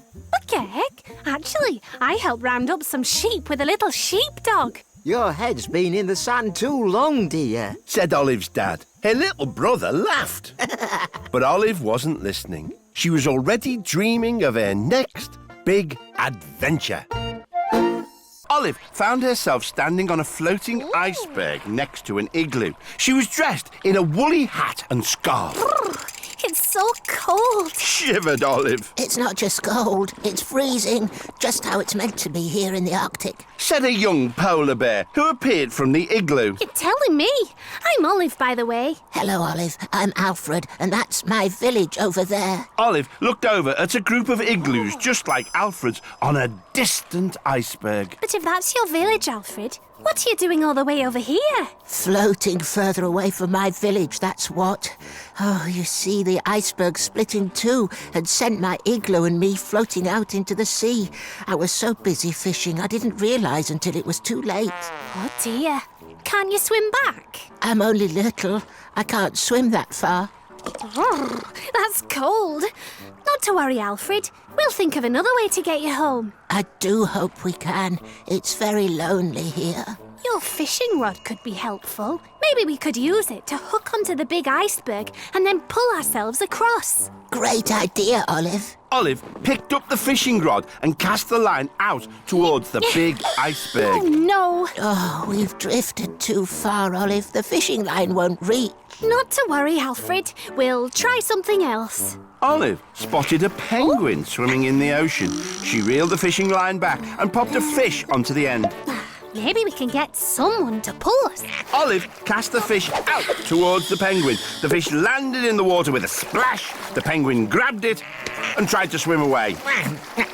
Its little flippers splashed and splashed, but neither the penguin nor Alfred's iceberg moved. That penguin isn't strong enough to pull my iceberg back to the village. It's just too big, Olive. We'll have to find another way to get me home. A fishing rod, a penguin, an igloo. I think I may have an idea. We can turn your igloo into a boat. That should be light enough for a penguin to pull. Alfred and Olive quickly flipped the igloo onto its roof, slid it into the water, and they jumped aboard. Now we just need a bit of penguin power. Olive cast another fish towards the penguin, but it flew over the penguin's head and plopped into the water beyond. Oh! Suddenly, a huge whale rose out of the water with the fish in its mouth. Cake! That's not good. As the whale zoomed off, the little igloo skimmed over the splashing waves towards the village. The polar bears all dived for cover as Alfred and Olive catapulted out of the water, skidded across the ice, and finally slowed to a halt in the middle of the village. A huge polar bear lumbered towards them.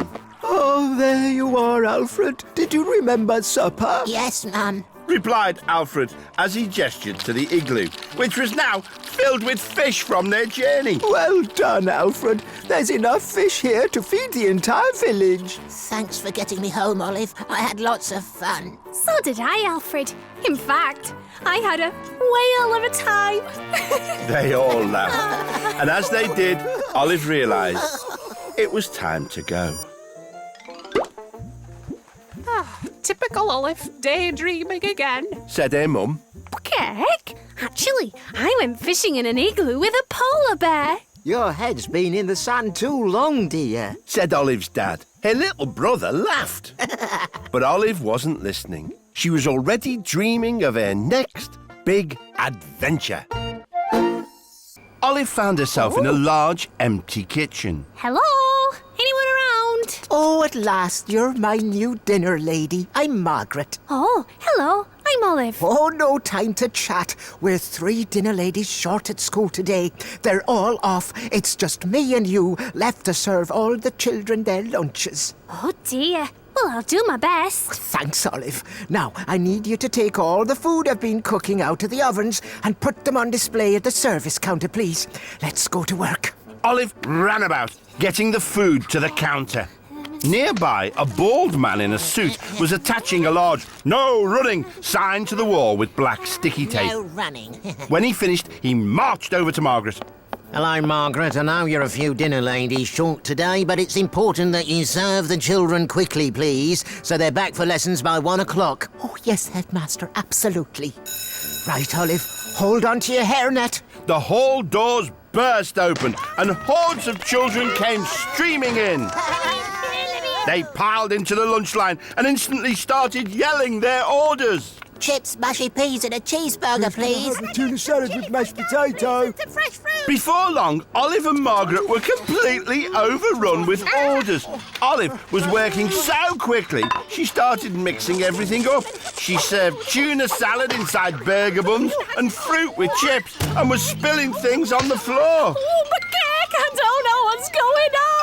Oh, Olive, we're not fast enough. I need 10 arms to serve this many meals. What are we going to do? Olive looked around the kitchen and noticed lots of kitchen utensils hanging on the wall. She also remembered the sticky tape the headmaster was using earlier.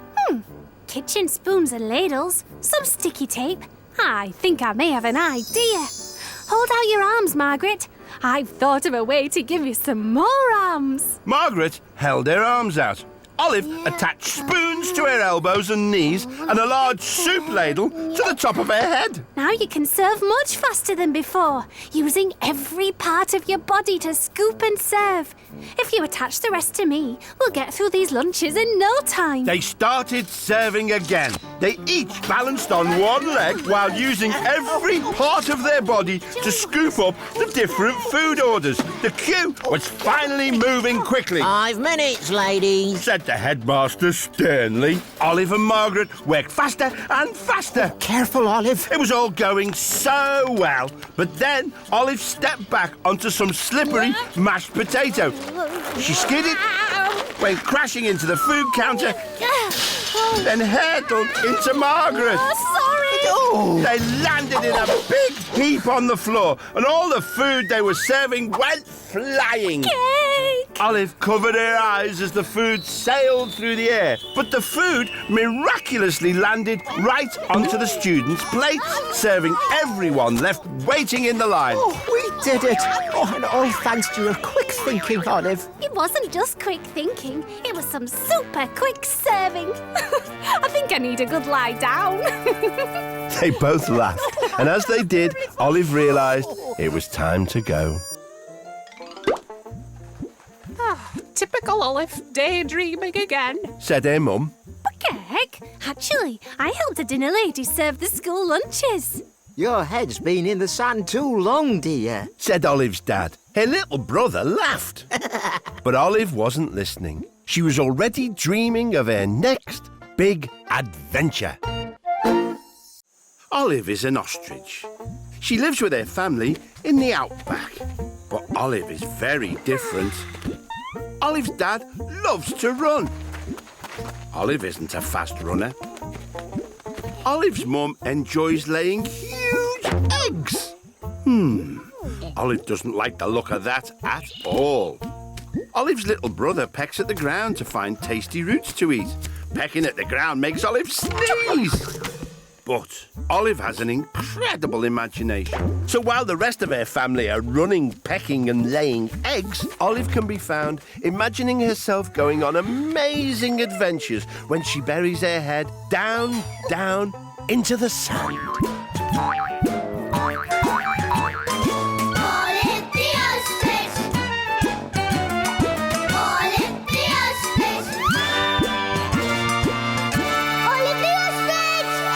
Until she popped up somewhere new. Olive was in a big room with lots of colourful carpets stacked everywhere. Oh, where is it? Said a voice. Hello, I'm Olive. Can I help? Suddenly, a face popped out from behind a pile of carpets. Hi, I'm Hassan. Can you help me find a carpet, please? I can try. There are certainly lots in here. This is my family's carpet shop in Marrakesh. We need to find a carpet quickly, Olive. Olive hurried around looking at carpets. She picked up a green one. This one? No, we're looking for a red carpet. This one? No, that's got green tassels. The one I need has gold tassels. How about this one? No, we're looking for a really special carpet. But why is it so special, Hassan? Well, it's a magic flying carpet, and it's for a very special customer. Oh. I'm going to be in so much trouble if I don't find it, Olive. A lost magic carpet. A huge carpet shop. I think I may have an idea. Maybe we need to say a magic word so the carpet will find us. Oh, why didn't I think of that before? How about Shazam? They looked around.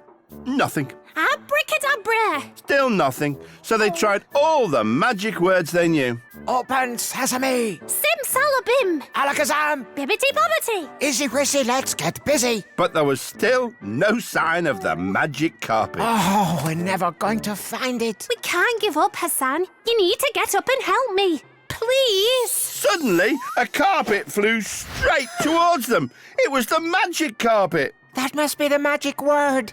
Please. The carpet whooshed down and scooped them up. It flew out of the shop, above the bazaar, then over the city and across the desert. But the magic flying carpet started to speed up and suddenly it looped the loop.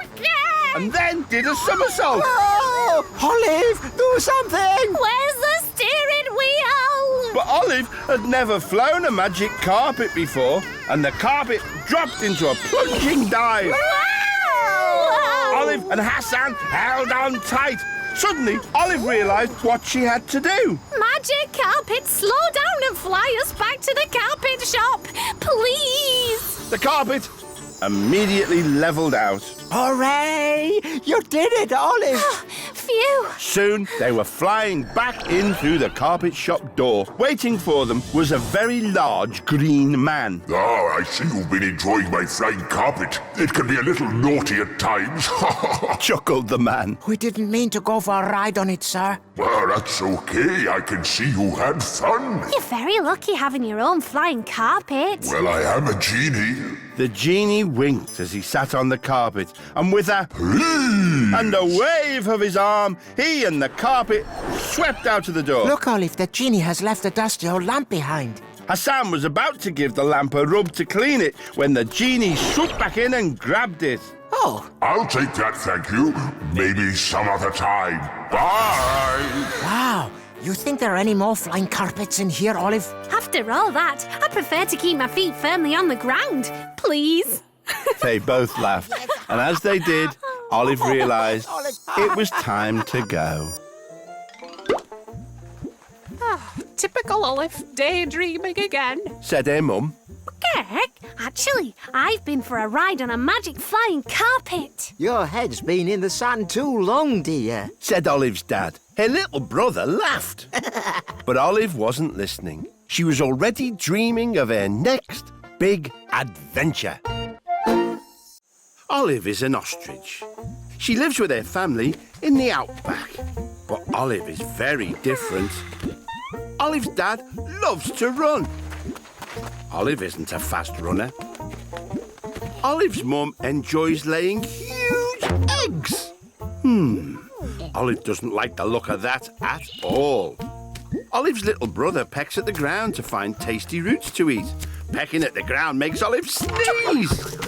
But Olive has an incredible imagination. So while the rest of her family are running, pecking and laying eggs, Olive can be found imagining herself going on amazing adventures when she buries her head down, down into the sand.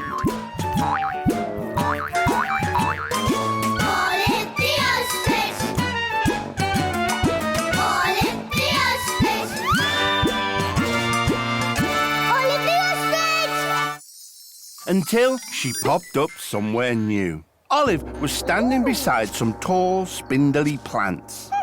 What are these plants? Olive asked. They're bamboo. You're in a bamboo glade.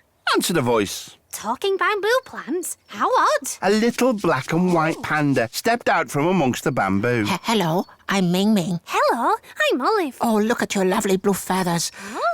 I'm just boring black and white. You probably wish you were as colourful as me, of course. Boasted a beautiful golden pheasant as it strutted by. I'm Nianzu, the most colourful golden pheasant in all of China. Hello, Nianzu. Oh, I would love to be as colourful as you. Then ask the wise man. Of course. Maybe he could tell you how to become almost as colourful as me. Yeah. Where do we find the wise man, Nianzu? You can find him by the ancient and magnificent Great Wall of China, of course. Oh, that sounds like it might be a long way away. Actually, no. It's just over there. Nianzu pointed behind them, and there, reaching up high, was the Great Wall of China. Wow! How did we miss that? An old man with a long beard was sitting by the wall next to some colourful washing. He was fast asleep and snoring. And is that the wise man, Nianzu? Yes, of course. How do we wake him up? We could try that gong. The wise man woke up with a start. What? Oh dear. Excuse me, wise man, but how can I become more colourful? It would make me so happy. The wise man stroked his long beard and said, wisely, True happiness is being happy with yourself. And then he dropped off back to sleep. How does that help? Olive spotted a colourful robe on the old man's washing line. A panda who wants to be colourful? A colourful robe? I think I may have an idea. What is it now? Excuse me, wise man. May we borrow your colourful robe, please? Those who ask often receive. Is that a yes? It is. Now leave me alone, please. Olive took the robe and put it on Ming Ming, and she became the most colourful panda in China. Oh, now I am as colourful as Nianzu. Almost. I'll show those tourists how colourful I am. Ming Ming paraded up and down the Great Wall of China. Look at me. Hello. These tourists just aren't interested in Ming Ming. Suddenly there was a huge gust of wind and it blew off Ming Ming's robe. Ming Ming was back to her usual black and white self. Oh no, I'm boring black and white again. Look, a panda! Exclaimed a tourist. They all started taking photographs. So perfectly black and white. Over here! Over here, that's it! The tourists took more and more photographs of Ming Ming. Olive, they love me. Oh, hello. Hello, what about me? I'm beautiful. The wise man was right. True happiness is being happy with yourself. He certainly was. Being black and white is amazing. And you do look lovely, Ming Ming. Smile. And I look lovely too, don't I, Olive? Nianzu, you and Ming Ming are both picture perfect. Of course. They all laughed, and as they did, Olive realised it was time to go. Typical Olive, daydreaming again. Said her mum. Actually, I helped a little panda at the Great Wall of China. Your head's been in the sun too long, dear. Said Olive's dad. Her little brother laughed. But Olive wasn't listening. She was already dreaming of her next big adventure. Olive found herself sitting on the bank of a fast-flowing river near a big waterfall. A delicious picnic was laid out with sandwiches, cakes, sausages and a bottle of lemonade. Oh, I suppose this picnic must be for me. There's no one else around. As she began to tuck in, she saw a big silver fish swim past, fighting its way upstream against the flow of the river. Oh, that fish is having to swim really hard. Suddenly, the fish flicked its tail and leapt out of the water. It soared through the air and landed with a plop right at the top of the waterfall. But Cake, that was a pretty impressive leap. Almost immediately, 3 more fish did the same thing. Splish, splash, splosh. I wish I could jump that high. Just then, a little voice piped up from the river. Keep going. Got to keep going. A much smaller fish was struggling up the river, but try as it might, it kept getting pushed back by the fast-flowing water. Oh dear, it's no good. I haven't got the strength. Hello, my name's Olive. Where are you going? Hello, Olive. I'm Sammy Salmon. I've been on holiday in the sea with my friends, and now we're trying to get back home upstream. Is that why they're all jumping up the waterfall? That's right. But I'm not as big and strong as the others. I don't think I can make it. Maybe I can help. Olive looked around and saw the picnic laid out on the rug. A string of sausages, a bottle of lemonade. I think I may have an idea. Olive tied one end of the string of sausages to the bottle and then threw it into the water. Grab on, Sammy. I'll pull you along. Oh, thank you, Olive. The little salmon held tightly to the lemonade bottle as Olive pulled it up the river. Before long, they had reached the waterfall. Oh, I don't think I can climb up there. Please, Olive, I can't jump that high. I'm only small. Said Sammy in such a sad little voice that Olive couldn't help but feel sorry for him. OK, I'll go first and then pull you up. Olive took a deep breath and, holding the string of sausages in her beak, safely began to climb up the side of the waterfall. Be careful, Olive. Don't look down. Olive climbed higher and higher. What? Pardon? I said nearly there. As Olive spoke, the sausages slipped out of her beak. Cake! Help! Olive! Sammy was carried off down the river, still clinging tightly to the lemonade bottle as it bobbed and bounced about in the wild water. Stop! Sammy! Suddenly, the bottle hit a rock and pop! The lid burst off. Fizzy lemonade shot out, blasting Sammy back up the river like a rocket. Sammy hurtled towards the waterfall. Look out! Then, whoosh! The bottle shot straight up the waterfall with Sammy. Sammy, are you all right? Woohoo! Did you see me jump, Olive? I'm the king of the world!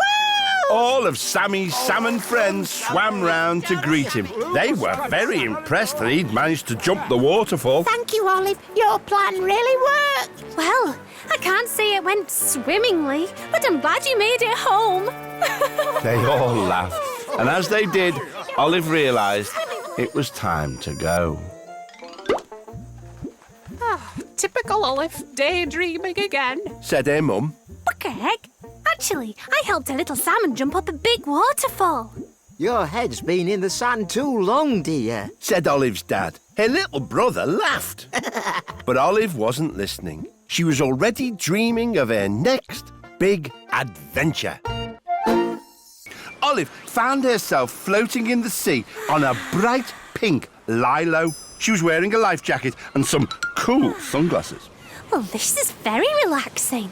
Said Olive. The sun was shining and there were 2 dolphins leaping in and out of the sea nearby. Wahoo! Olive looked around and saw a surfer riding a big wave and he was heading straight towards her.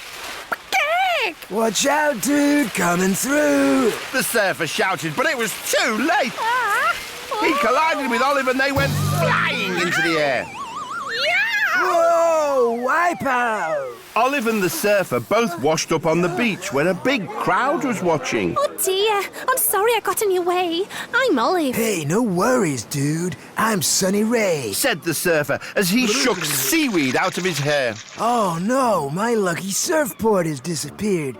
This is a big Tube Master surfing competition. I'll never win it without my lucky board. Olive, could you maybe help me find it, please? Well, I can try. Where do you think it could be? Dude, it's probably caught on something underwater, but it'll be impossible to find. The ocean is so huge. Olive looked out to the ocean and spied the dolphins leaping in and out of the water.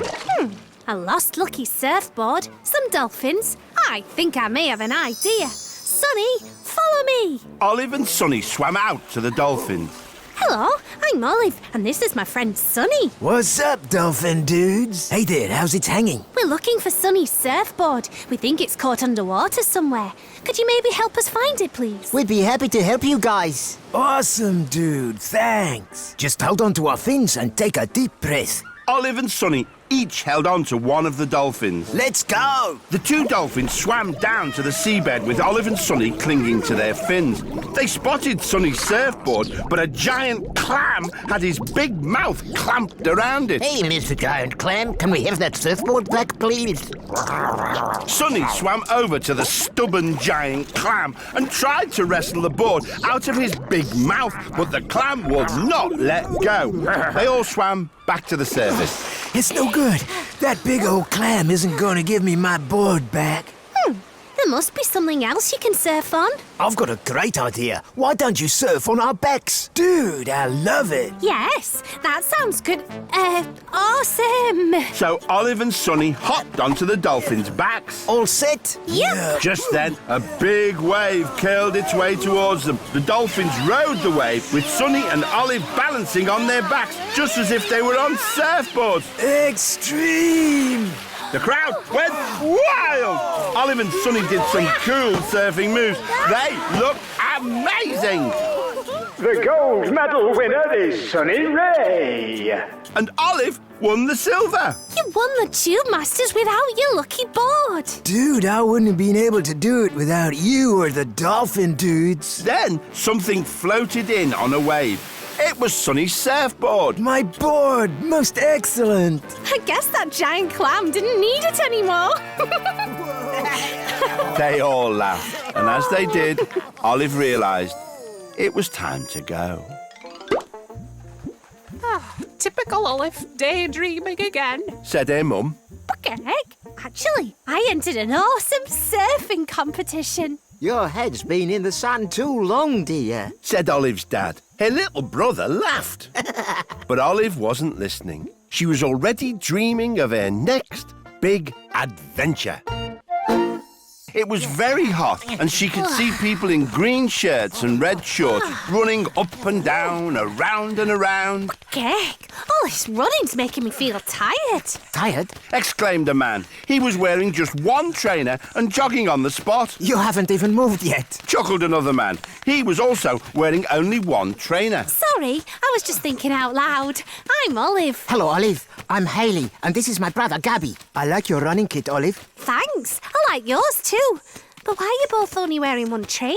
Is that a new fashion? No, we've both lost a trainer. Yes, and we're not sure why, but only wearing one trainer makes us run in circles, and we have a marathon to run today. What's a marathon? It's a very long running race, over 26 miles. You really need two trainers to run a marathon. Well, maybe you could each borrow one of my trainers, and then you'd both have two. Gabby and Hayley helped Olive take off her trainers and put them on their own feet. But Olive's feet were much bigger, so Gabby and Hayley now had one giant trainer and one normal-sized one. When they tried to run, they looked very silly. Oh dear, I don't think this is going to work. Gabby and Hayley gave Olive back her trainers. Okay, when did you last see your missing trainers? Well, we left them by our kit bags and lunch boxes just over there. Olive looked over and noticed something. In the dusty ground by the bags, she could see some paw prints. Strange. There are paw prints going everywhere, but they all seem to lead back to one of the bags. Olive was just about to look inside the bag when out popped a brown dog with a red collar. Greg, hello there. This is our dog, Oscar. He likes running too. Oscar ran around and around. He sniffed Hayley, Gabby, and then Olive's trainers. And all of a sudden, he barked excitedly. Then grabbed one of Olive's trainers, pulled it right off her foot, and ran away. Oh, no, naughty Oscar. Now you only have one trainer too. That means none of us can run the marathon. A dog who likes trainers. Lots of missing trainers. I think I may have an idea. Follow that dog. They all chased after Oscar. They looked very silly running in one shoe, but they chased him up and down, around and around, over a small stream and behind some trees. Then Olive spied a big tree with a hole in the trunk. She looked inside, and there was a huge pile of trainers. Aha! Oscar's been hiding trainers in here. We just need to find ours. But as Olive reached for the trainers, Oscar jumped in front of her and growled. Oh dear, I don't think Oscar will let us have them back. Trainers seem to be his favourite thing in the whole world. Well, he does like one thing better. Sausages. And we have some left over in our lunchboxes. So Gabby and Haley took the sausages out and waved them at Oscar. He trotted away from the tree and started munching on the sausages. Olive took a chance and grabbed their 3 trainers. Let's put these back on and get back to the marathon. So they all put their trainers on and ran over to the start of the marathon. Brilliant. We made it just in time. Thanks for your help, Olive. Are you going to run the marathon with us too? Only 26 and a bit miles. Oh, I think I've run nearly that far today, just chasing Oscar. They all laughed. And as they did, Olive realised it was time to go. Typical Olive, daydreaming again. Said her mum. Okay. Actually, I've been helping some marathon runners find their trainers. Your head's been in the sun too long, dear. Said Olive's dad. Her little brother laughed. But Olive wasn't listening. She was already dreaming of her next big adventure. Olive was wearing a red bobble hat and a green scarf and was standing on crunchy snow. There were lots of log cabins covered with sparkly decorations. Elves were running around carrying presents. Olive was admiring the decorations and wasn't looking where she was going. She collided with an elf who dropped all his presents. Ouch! Watch out! Complained the elf. Sorry, I'm Olive. Let me help you pick those up. Thanks, Olive. I'm Eric. Why is everyone so busy, Eric? It's almost Christmas, of course. Here at the North Pole, it's Santa's most busy time of the year. Oh, who's Santa? Hello, Santa Claus. Bright red suit, white beard. Ho, ho, ho. Really? On Christmas Eve, he delivers presents on his flying reindeer sleigh to children all around the world. Well, that does sound impressive. Yeah, it is. Anyway, I got a dash. Olive walked past a big log cabin. Inside, she could see 2 elves polishing a sleigh. That must be Santa's flying sleigh. There was a barn next door to the garage. And the reindeer must live there. Olive heard groans coming from the barn. Oh, dear. Oh, dear. She went inside to investigate. In one of the stalls, Olive spotted a reindeer. Oh, dear. Oh, dear. Oh. Groaned the reindeer. She didn't look very well. Hello, I'm Olive. Are you okay? I'm Dancer, and I'm feeling really poorly. If I don't get better soon, I won't be able to pull Santa's flying sleigh with the other reindeer. He'll be one short. Well, maybe there's some way I can help. Well, there is a magical reindeer potion that might work, but someone would have to travel all over the world super fast to find all the ingredients. A magical potion, a flying sleigh. I think I may have an idea.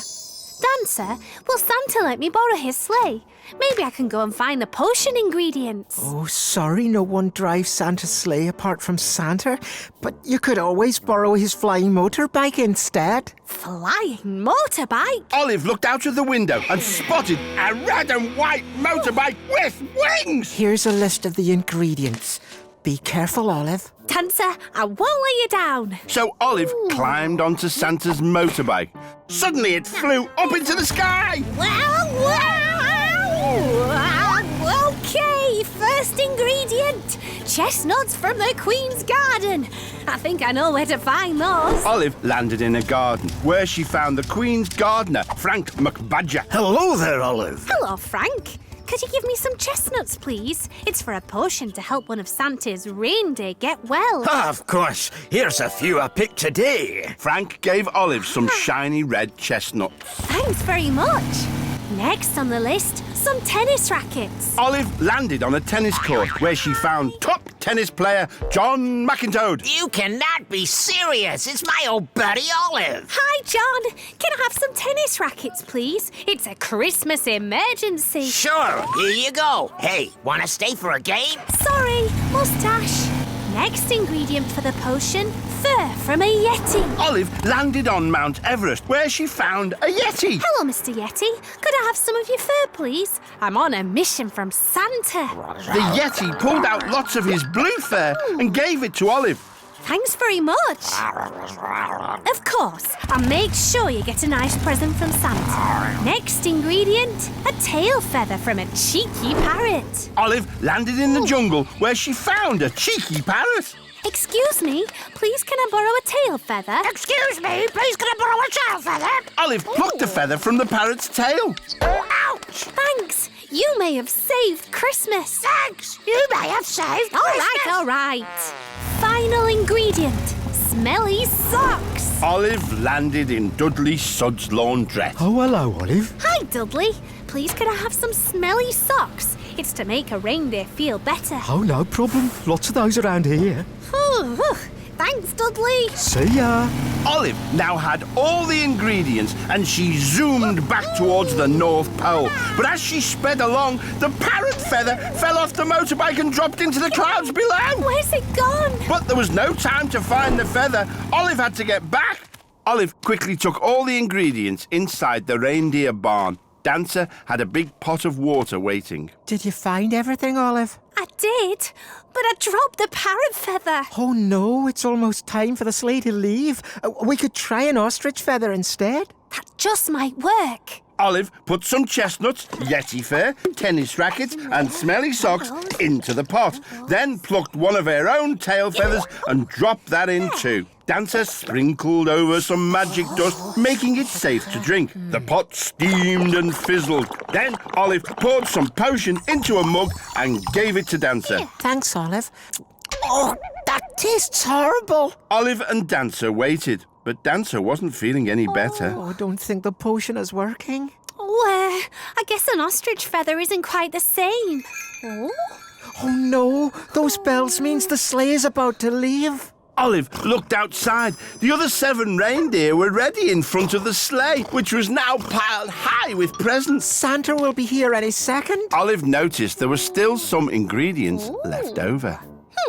A poorly reindeer, some potion ingredients. I think I may have another idea. Olive quickly disguised herself as a reindeer, using the leftover ingredients. I'll pretend to be you, Dancer. Santa will never know. Well, it's worth a try. Just then, Santa Claus himself appeared. Ho, ho, ho! I see all my reindeer already. Olive's disguise had worked. Santa sprinkled some magic flying dust over everyone. He climbed onto the sleigh and they all flew off.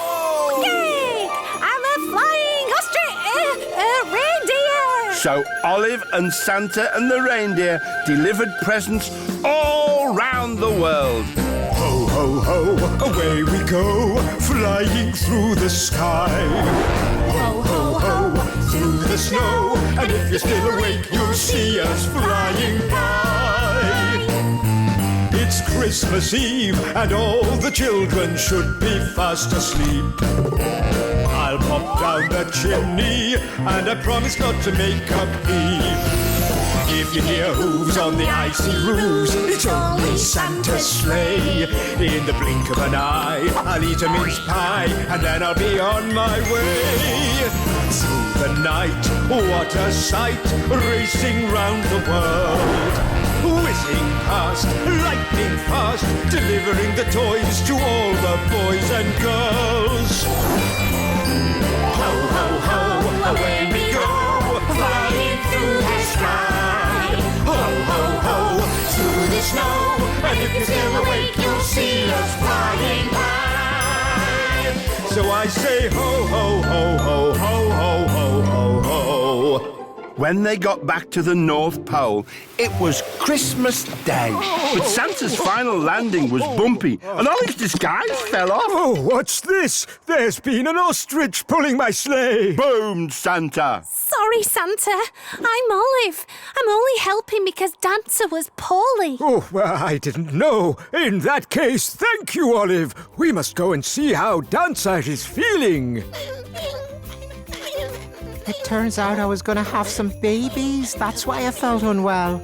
Well, I never.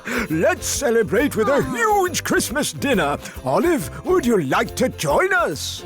Gag, I'd love to, but I need to get home to my family too. They all laughed, and as they did, Olive realised it was time to go. Typical Olive, daydreaming again. said her mum. What the heck? Actually, I've been helping pull Santa's sleigh. Your head's been in the sand too long, dear, said Olive's dad. Her little brother laughed. But Olive wasn't listening. She was already dreaming of her next big adventure. Olive was standing in a park surrounded by small, leafy bushes. Hello there. Said a sad voice. Olive turned and saw a gorilla. Oh, hello, I'm Olive. She replied. I'm Keith. Would you be my friend, please? No one likes me round here. Yes, of course I will, Keith. You seem very nice to me. Olive took a step forwards and accidentally trod on something. Oh, what was that? She'd stepped on a tiny yellow car. It was squashed flat. Oops. I'm always doing that. Olive spied a tiny little man running up to the car. Hey, what do you think you're doing? You just stepped on my cab, lady. I'm very sorry. I didn't see it down there. It was then Olive noticed that the leafy bushes were actually tiny trees in a park. Tiny trees, cars, and people. Wait a second, I'm a giant ostrich. And I'm a giant gorilla. There were tall skyscrapers surrounding the park. Olive was nearly as tall as some of them herself. Then Olive heard shouting. She looked down and saw a crowd of tiny little people angrily shouting up at Olive and Keith and waving their fists. They started throwing things at Olive's legs. Ouch! Ow! Careful! They don't like us because we keep stepping on things. Maybe we should go somewhere else, Keith. Keith and Olive walked out of the park and down a wide avenue. Heck, it's really hard not to step on things. Sorry. Oh dear, sorry. I know, it's a nightmare. Sorry. Tiny people were running around and yelling at Olive and Keith. Sirens were going off. It was chaos. I just want to go somewhere quiet where I don't step on anything or bother anyone. Olive spied an especially tall skyscraper with a pointy top. A super tall skyscraper, lots of annoyed tiny people. I think I may have an idea. Keith, why don't we get out of everyone's way by climbing up that skyscraper? Oh, that's the Empire State Building. Great idea. So Olive and Keith climbed up the Empire State Building. Since they were both giants, it didn't take very long to reach the top. But there were still people shouting at them from nearby windows. Oh, I wish they knew I was friendly. Olive saw a helicopter swoop in and circle round them. But something was wrong with the helicopter. The rotor blade stopped turning and it started to fall. Quick, Keith, catch it! Keith held out his hand and caught the helicopter. Got it. A woman jumped out and stood on Keith's hand, followed by a man with a tiny TV camera. Whoa, that was close. Katie Waters, NYC News, reporting live. And we've just been saved by the giant gorilla. All the people looking out of the office windows cheered.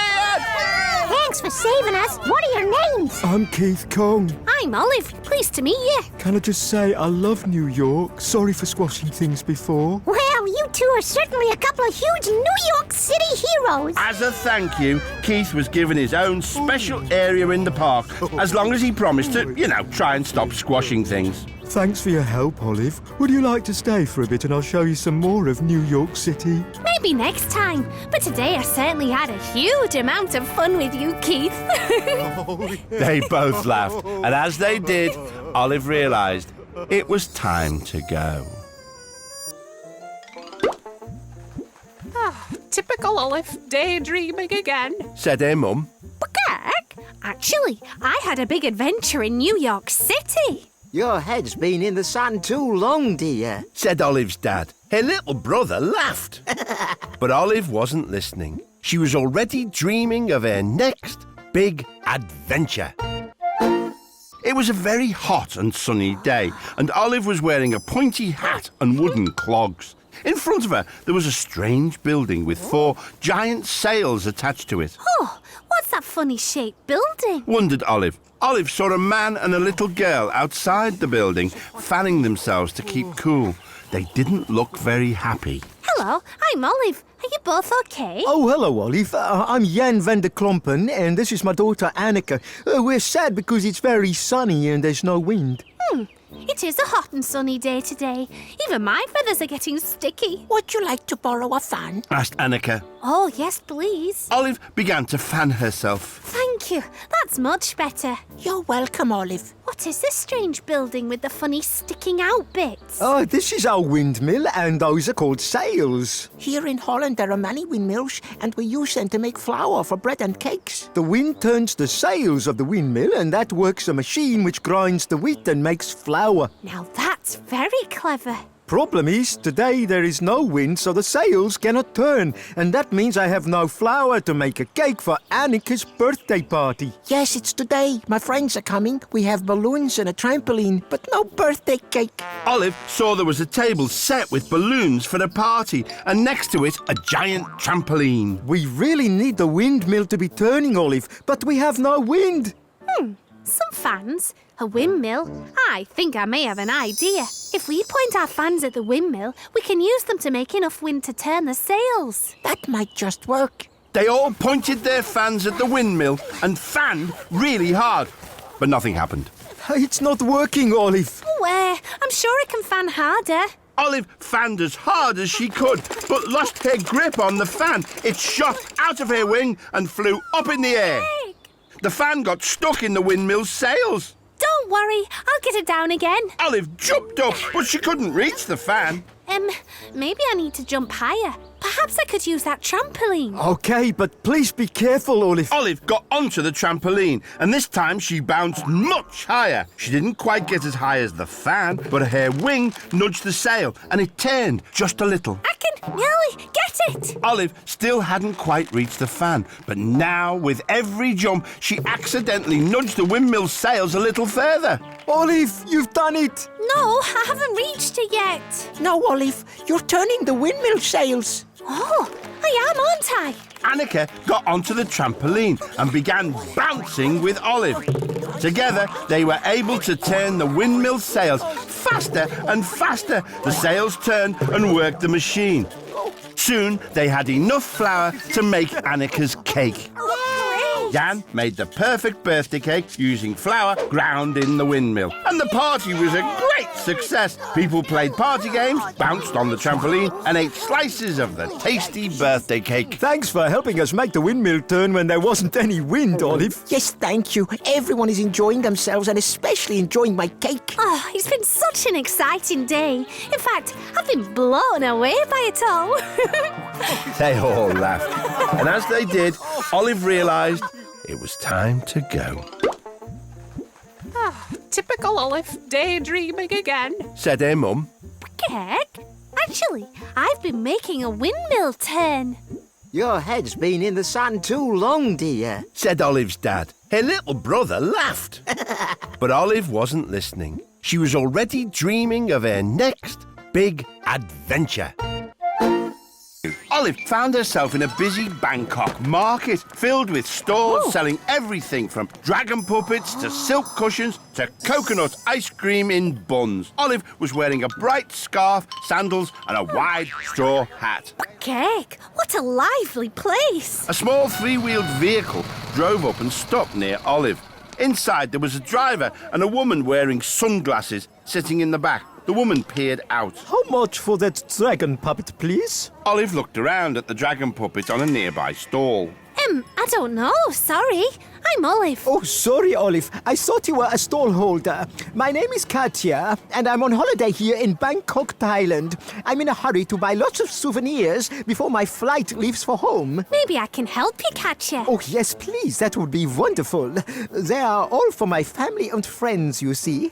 Katya handed some money to the actual stall holder, and Olive picked out one of the colourful dragon puppets. OK, what else do you need to buy, Katya? Here's my shopping list, Olive. We can travel around the market in this tuk-tuk. Katya handed Olive a very long list. OK, next on the list, a surfboard. Olive hopped aboard the tuk-tuk and they were off, zooming through the busy market streets until the driver came to a stop at a stall selling surfboards. Ah, that one, please. Cake, that's a big one. Olive struggled to lift the surfboard onto the tuk-tuk. OK, what's next? A big box of battery fans. Olive and Katya were driven all around the market, collecting every souvenir on the list. Thank you very much. Oh, phew, this was hard work. Next, 4 pairs of tie boxing gloves. A couple of giant inflatable sharks. And finally, some rolls of colourful silk. Now everything had been bought, Katja was keen to get to the airport to make her flight home. My flight leaves soon. To the airport, please, driver. But now the tuk-tuk was so heavy with all the shopping, the driver could not get it to move. Cake! What are we going to do? I don't know, Olive. I can't leave the souvenirs behind. Olive looked over to the airport across the bay and noticed the little boats on the water. Then she looked at the pile of souvenirs. A surfboard, some inflatable sharks, a box of fans. I think I may have an idea. Instead of wheels, maybe we can use wind. Wind? What do you mean, Olive? Watch this. Olive strapped the surfboard under the tuk-tuk's front wheel and stuck the inflatable sharks to its sides, and then attached all the fans to the back, turning all of them on at once. Hold on, everyone. Suddenly, the tuk-tuk zoomed forward, off the road and into the water. Wherefore, here we come. Soon, the little tuk-tuk was bumping along over the water and heading for the airport on the far shore. Thank you, Olive. Just in time for my flight, too. Happy to help, Katja. Maybe you can take this tuk-tuk back to the market and shop for souvenirs, too. Thanks, but I'm pretty tired after all that shopping. I think it's probably time I tuk-tuk myself home as well. They both laughed, and as they did, Olive realised it was time to go. Typical Olive, daydreaming again. Said her mum. Actually, I've been doing some serious shopping in Bangkok. Your head's been in the sand too long, dear. Said Olive's dad. Her little brother laughed. But Olive wasn't listening. She was already dreaming of her next big adventure. Olive was in a sitting room and there was a lady on the telephone. She was wearing a long white dress. Oh, no! Cried the lady as she put down the phone. Hello, I'm Olive. Are you okay? Oh, hello. I'm Sheena. I'm supposed to be getting married today, but everything's going wrong. Sheena took out a hanky and dabbed her eyes. My friend has caught the flu, so she can't be my bridesmaid. Oh, what's a bridesmaid? Well, I'm the bride, and the bridesmaid's a friend who also wears a nice frock and should be helping me today. Oh, I see. A little dog raced into the room, dragging a long white veil. Oh, no. Come back with me veil, Ralphie. Hold these rings, please, Olive. We'll need them during the wedding. The man I'm marrying forgot them. Sheena handed Olive 2 gold rings. Oh, they're beautiful. Naughty Ralphie, come back. Shouted Sheena as she chased after the dog. Just then, the doorbell rang. Olive popped the rings down on the table and opened the door. On the doorstep was a box of colourful vegetables. Oh, I guess these are for Sheena. Vegetables? Yeah. But I ordered flowers. Oh, dear. I'm sorry. Sheena grabbed the veil as Ralphie ran by. Got it. But Ralphie didn't let go, and the veil ripped in half. Oh, no. No, me veil. I need to wear that for the wedding. As Ralphie ran out of the room, he knocked over the table, and the 2 gold rings went flying into the air. They both landed on Ralphie's tail. Neither Olive nor Sheena saw that they had gone. Now I have no bridesmaid, no veil, no flowers. And if I don't leave in 5 minutes, I'll be late for my own wedding. Maybe I can help you, Sheena. Okay, you need a veil. Olive looked around the room and spotted the neck curtains. Those are perfect. She took down one of the curtains and made Sheena a new veil. Lovely. Well, I suppose, but I still haven't got any flowers for me bouquet. No flowers. A box of colourful vegetables. I think I may have an idea. Olive cleverly bunched, twisted and arranged the vegetables into an amazing bouquet.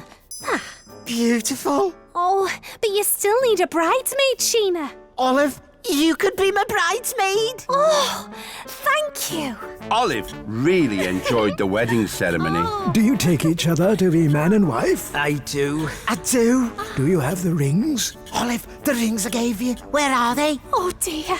I must have lost them. Sorry. No rings? They're the most important thing. Just then, Ralphie trotted in, wagging his tail. Look, the rings are on Ralphie's tail. Here, boy. Olive took the rings off Ralphie's tail. She put one ring on Sheena's finger and the other on the groom's. I now pronounce you husband and wife. You may now kiss the bride. Oh, thanks ever so for your help, Olive. You saved my wedding day. No problem. I enjoyed being a bridesmaid. Ralphie jumped up and licked Olive. And I think Ralphie's enjoyed looking after the rings. They all laughed, and as they did, Olive realised it was time to go. Typical Olive, daydreaming again. Said her mum. Kirk, actually, I've just been a bridesmaid at a wedding. Your head's been in the sun too long, dear. Said Olive's dad. Her little brother laughed. But Olive wasn't listening. She was already dreaming of her next big adventure. Olive found herself on a large float surrounded by colourful decorations. She was wearing a beautiful headdress and could hear amazing music. Oh, wow. I love that beat. Just then, she heard a strange sound and turned to see a flamboyant peacock drying his feathers with a hairdryer. Perfecto. Wow, I like your feathers. Oh, gracias. My name is Fernando, the Carnival King with beautiful colors. That's a long name. I'm Olive, the, ostrich with blue and white feathers. And they are beautiful feathers. Welcome to the Rio Carnival, Olive. Thanks. What's the Rio Carnival? It's the greatest street party of the year, right here in Rio, Brazil. Oh, I love parties. Then you are just the assistant I need. Can you help me decorate my carnival float and stick up all these colorful garlands, please? Okay. As Olive picked up one of the garlands, it unfurled like a long, wiggly snake. Oh, this is tricky. You're doing great, Olive. Just need to stick it to the float with some sticky tape. Now, time for Fernando to blow up his masterpiece. Fernando attached a big floppy balloon to a balloon-blowing machine and turned it on. The balloon quickly filled with air and became an amazing giant bird. It will be the biggest balloon in the carnival. But now Olive was getting in a real muddle with the paper garland. Oh, dear. She had somehow got it tangled around her legs and couldn't reach the sticky tape on the floor. As she stretched to grab it, Olive toppled backwards.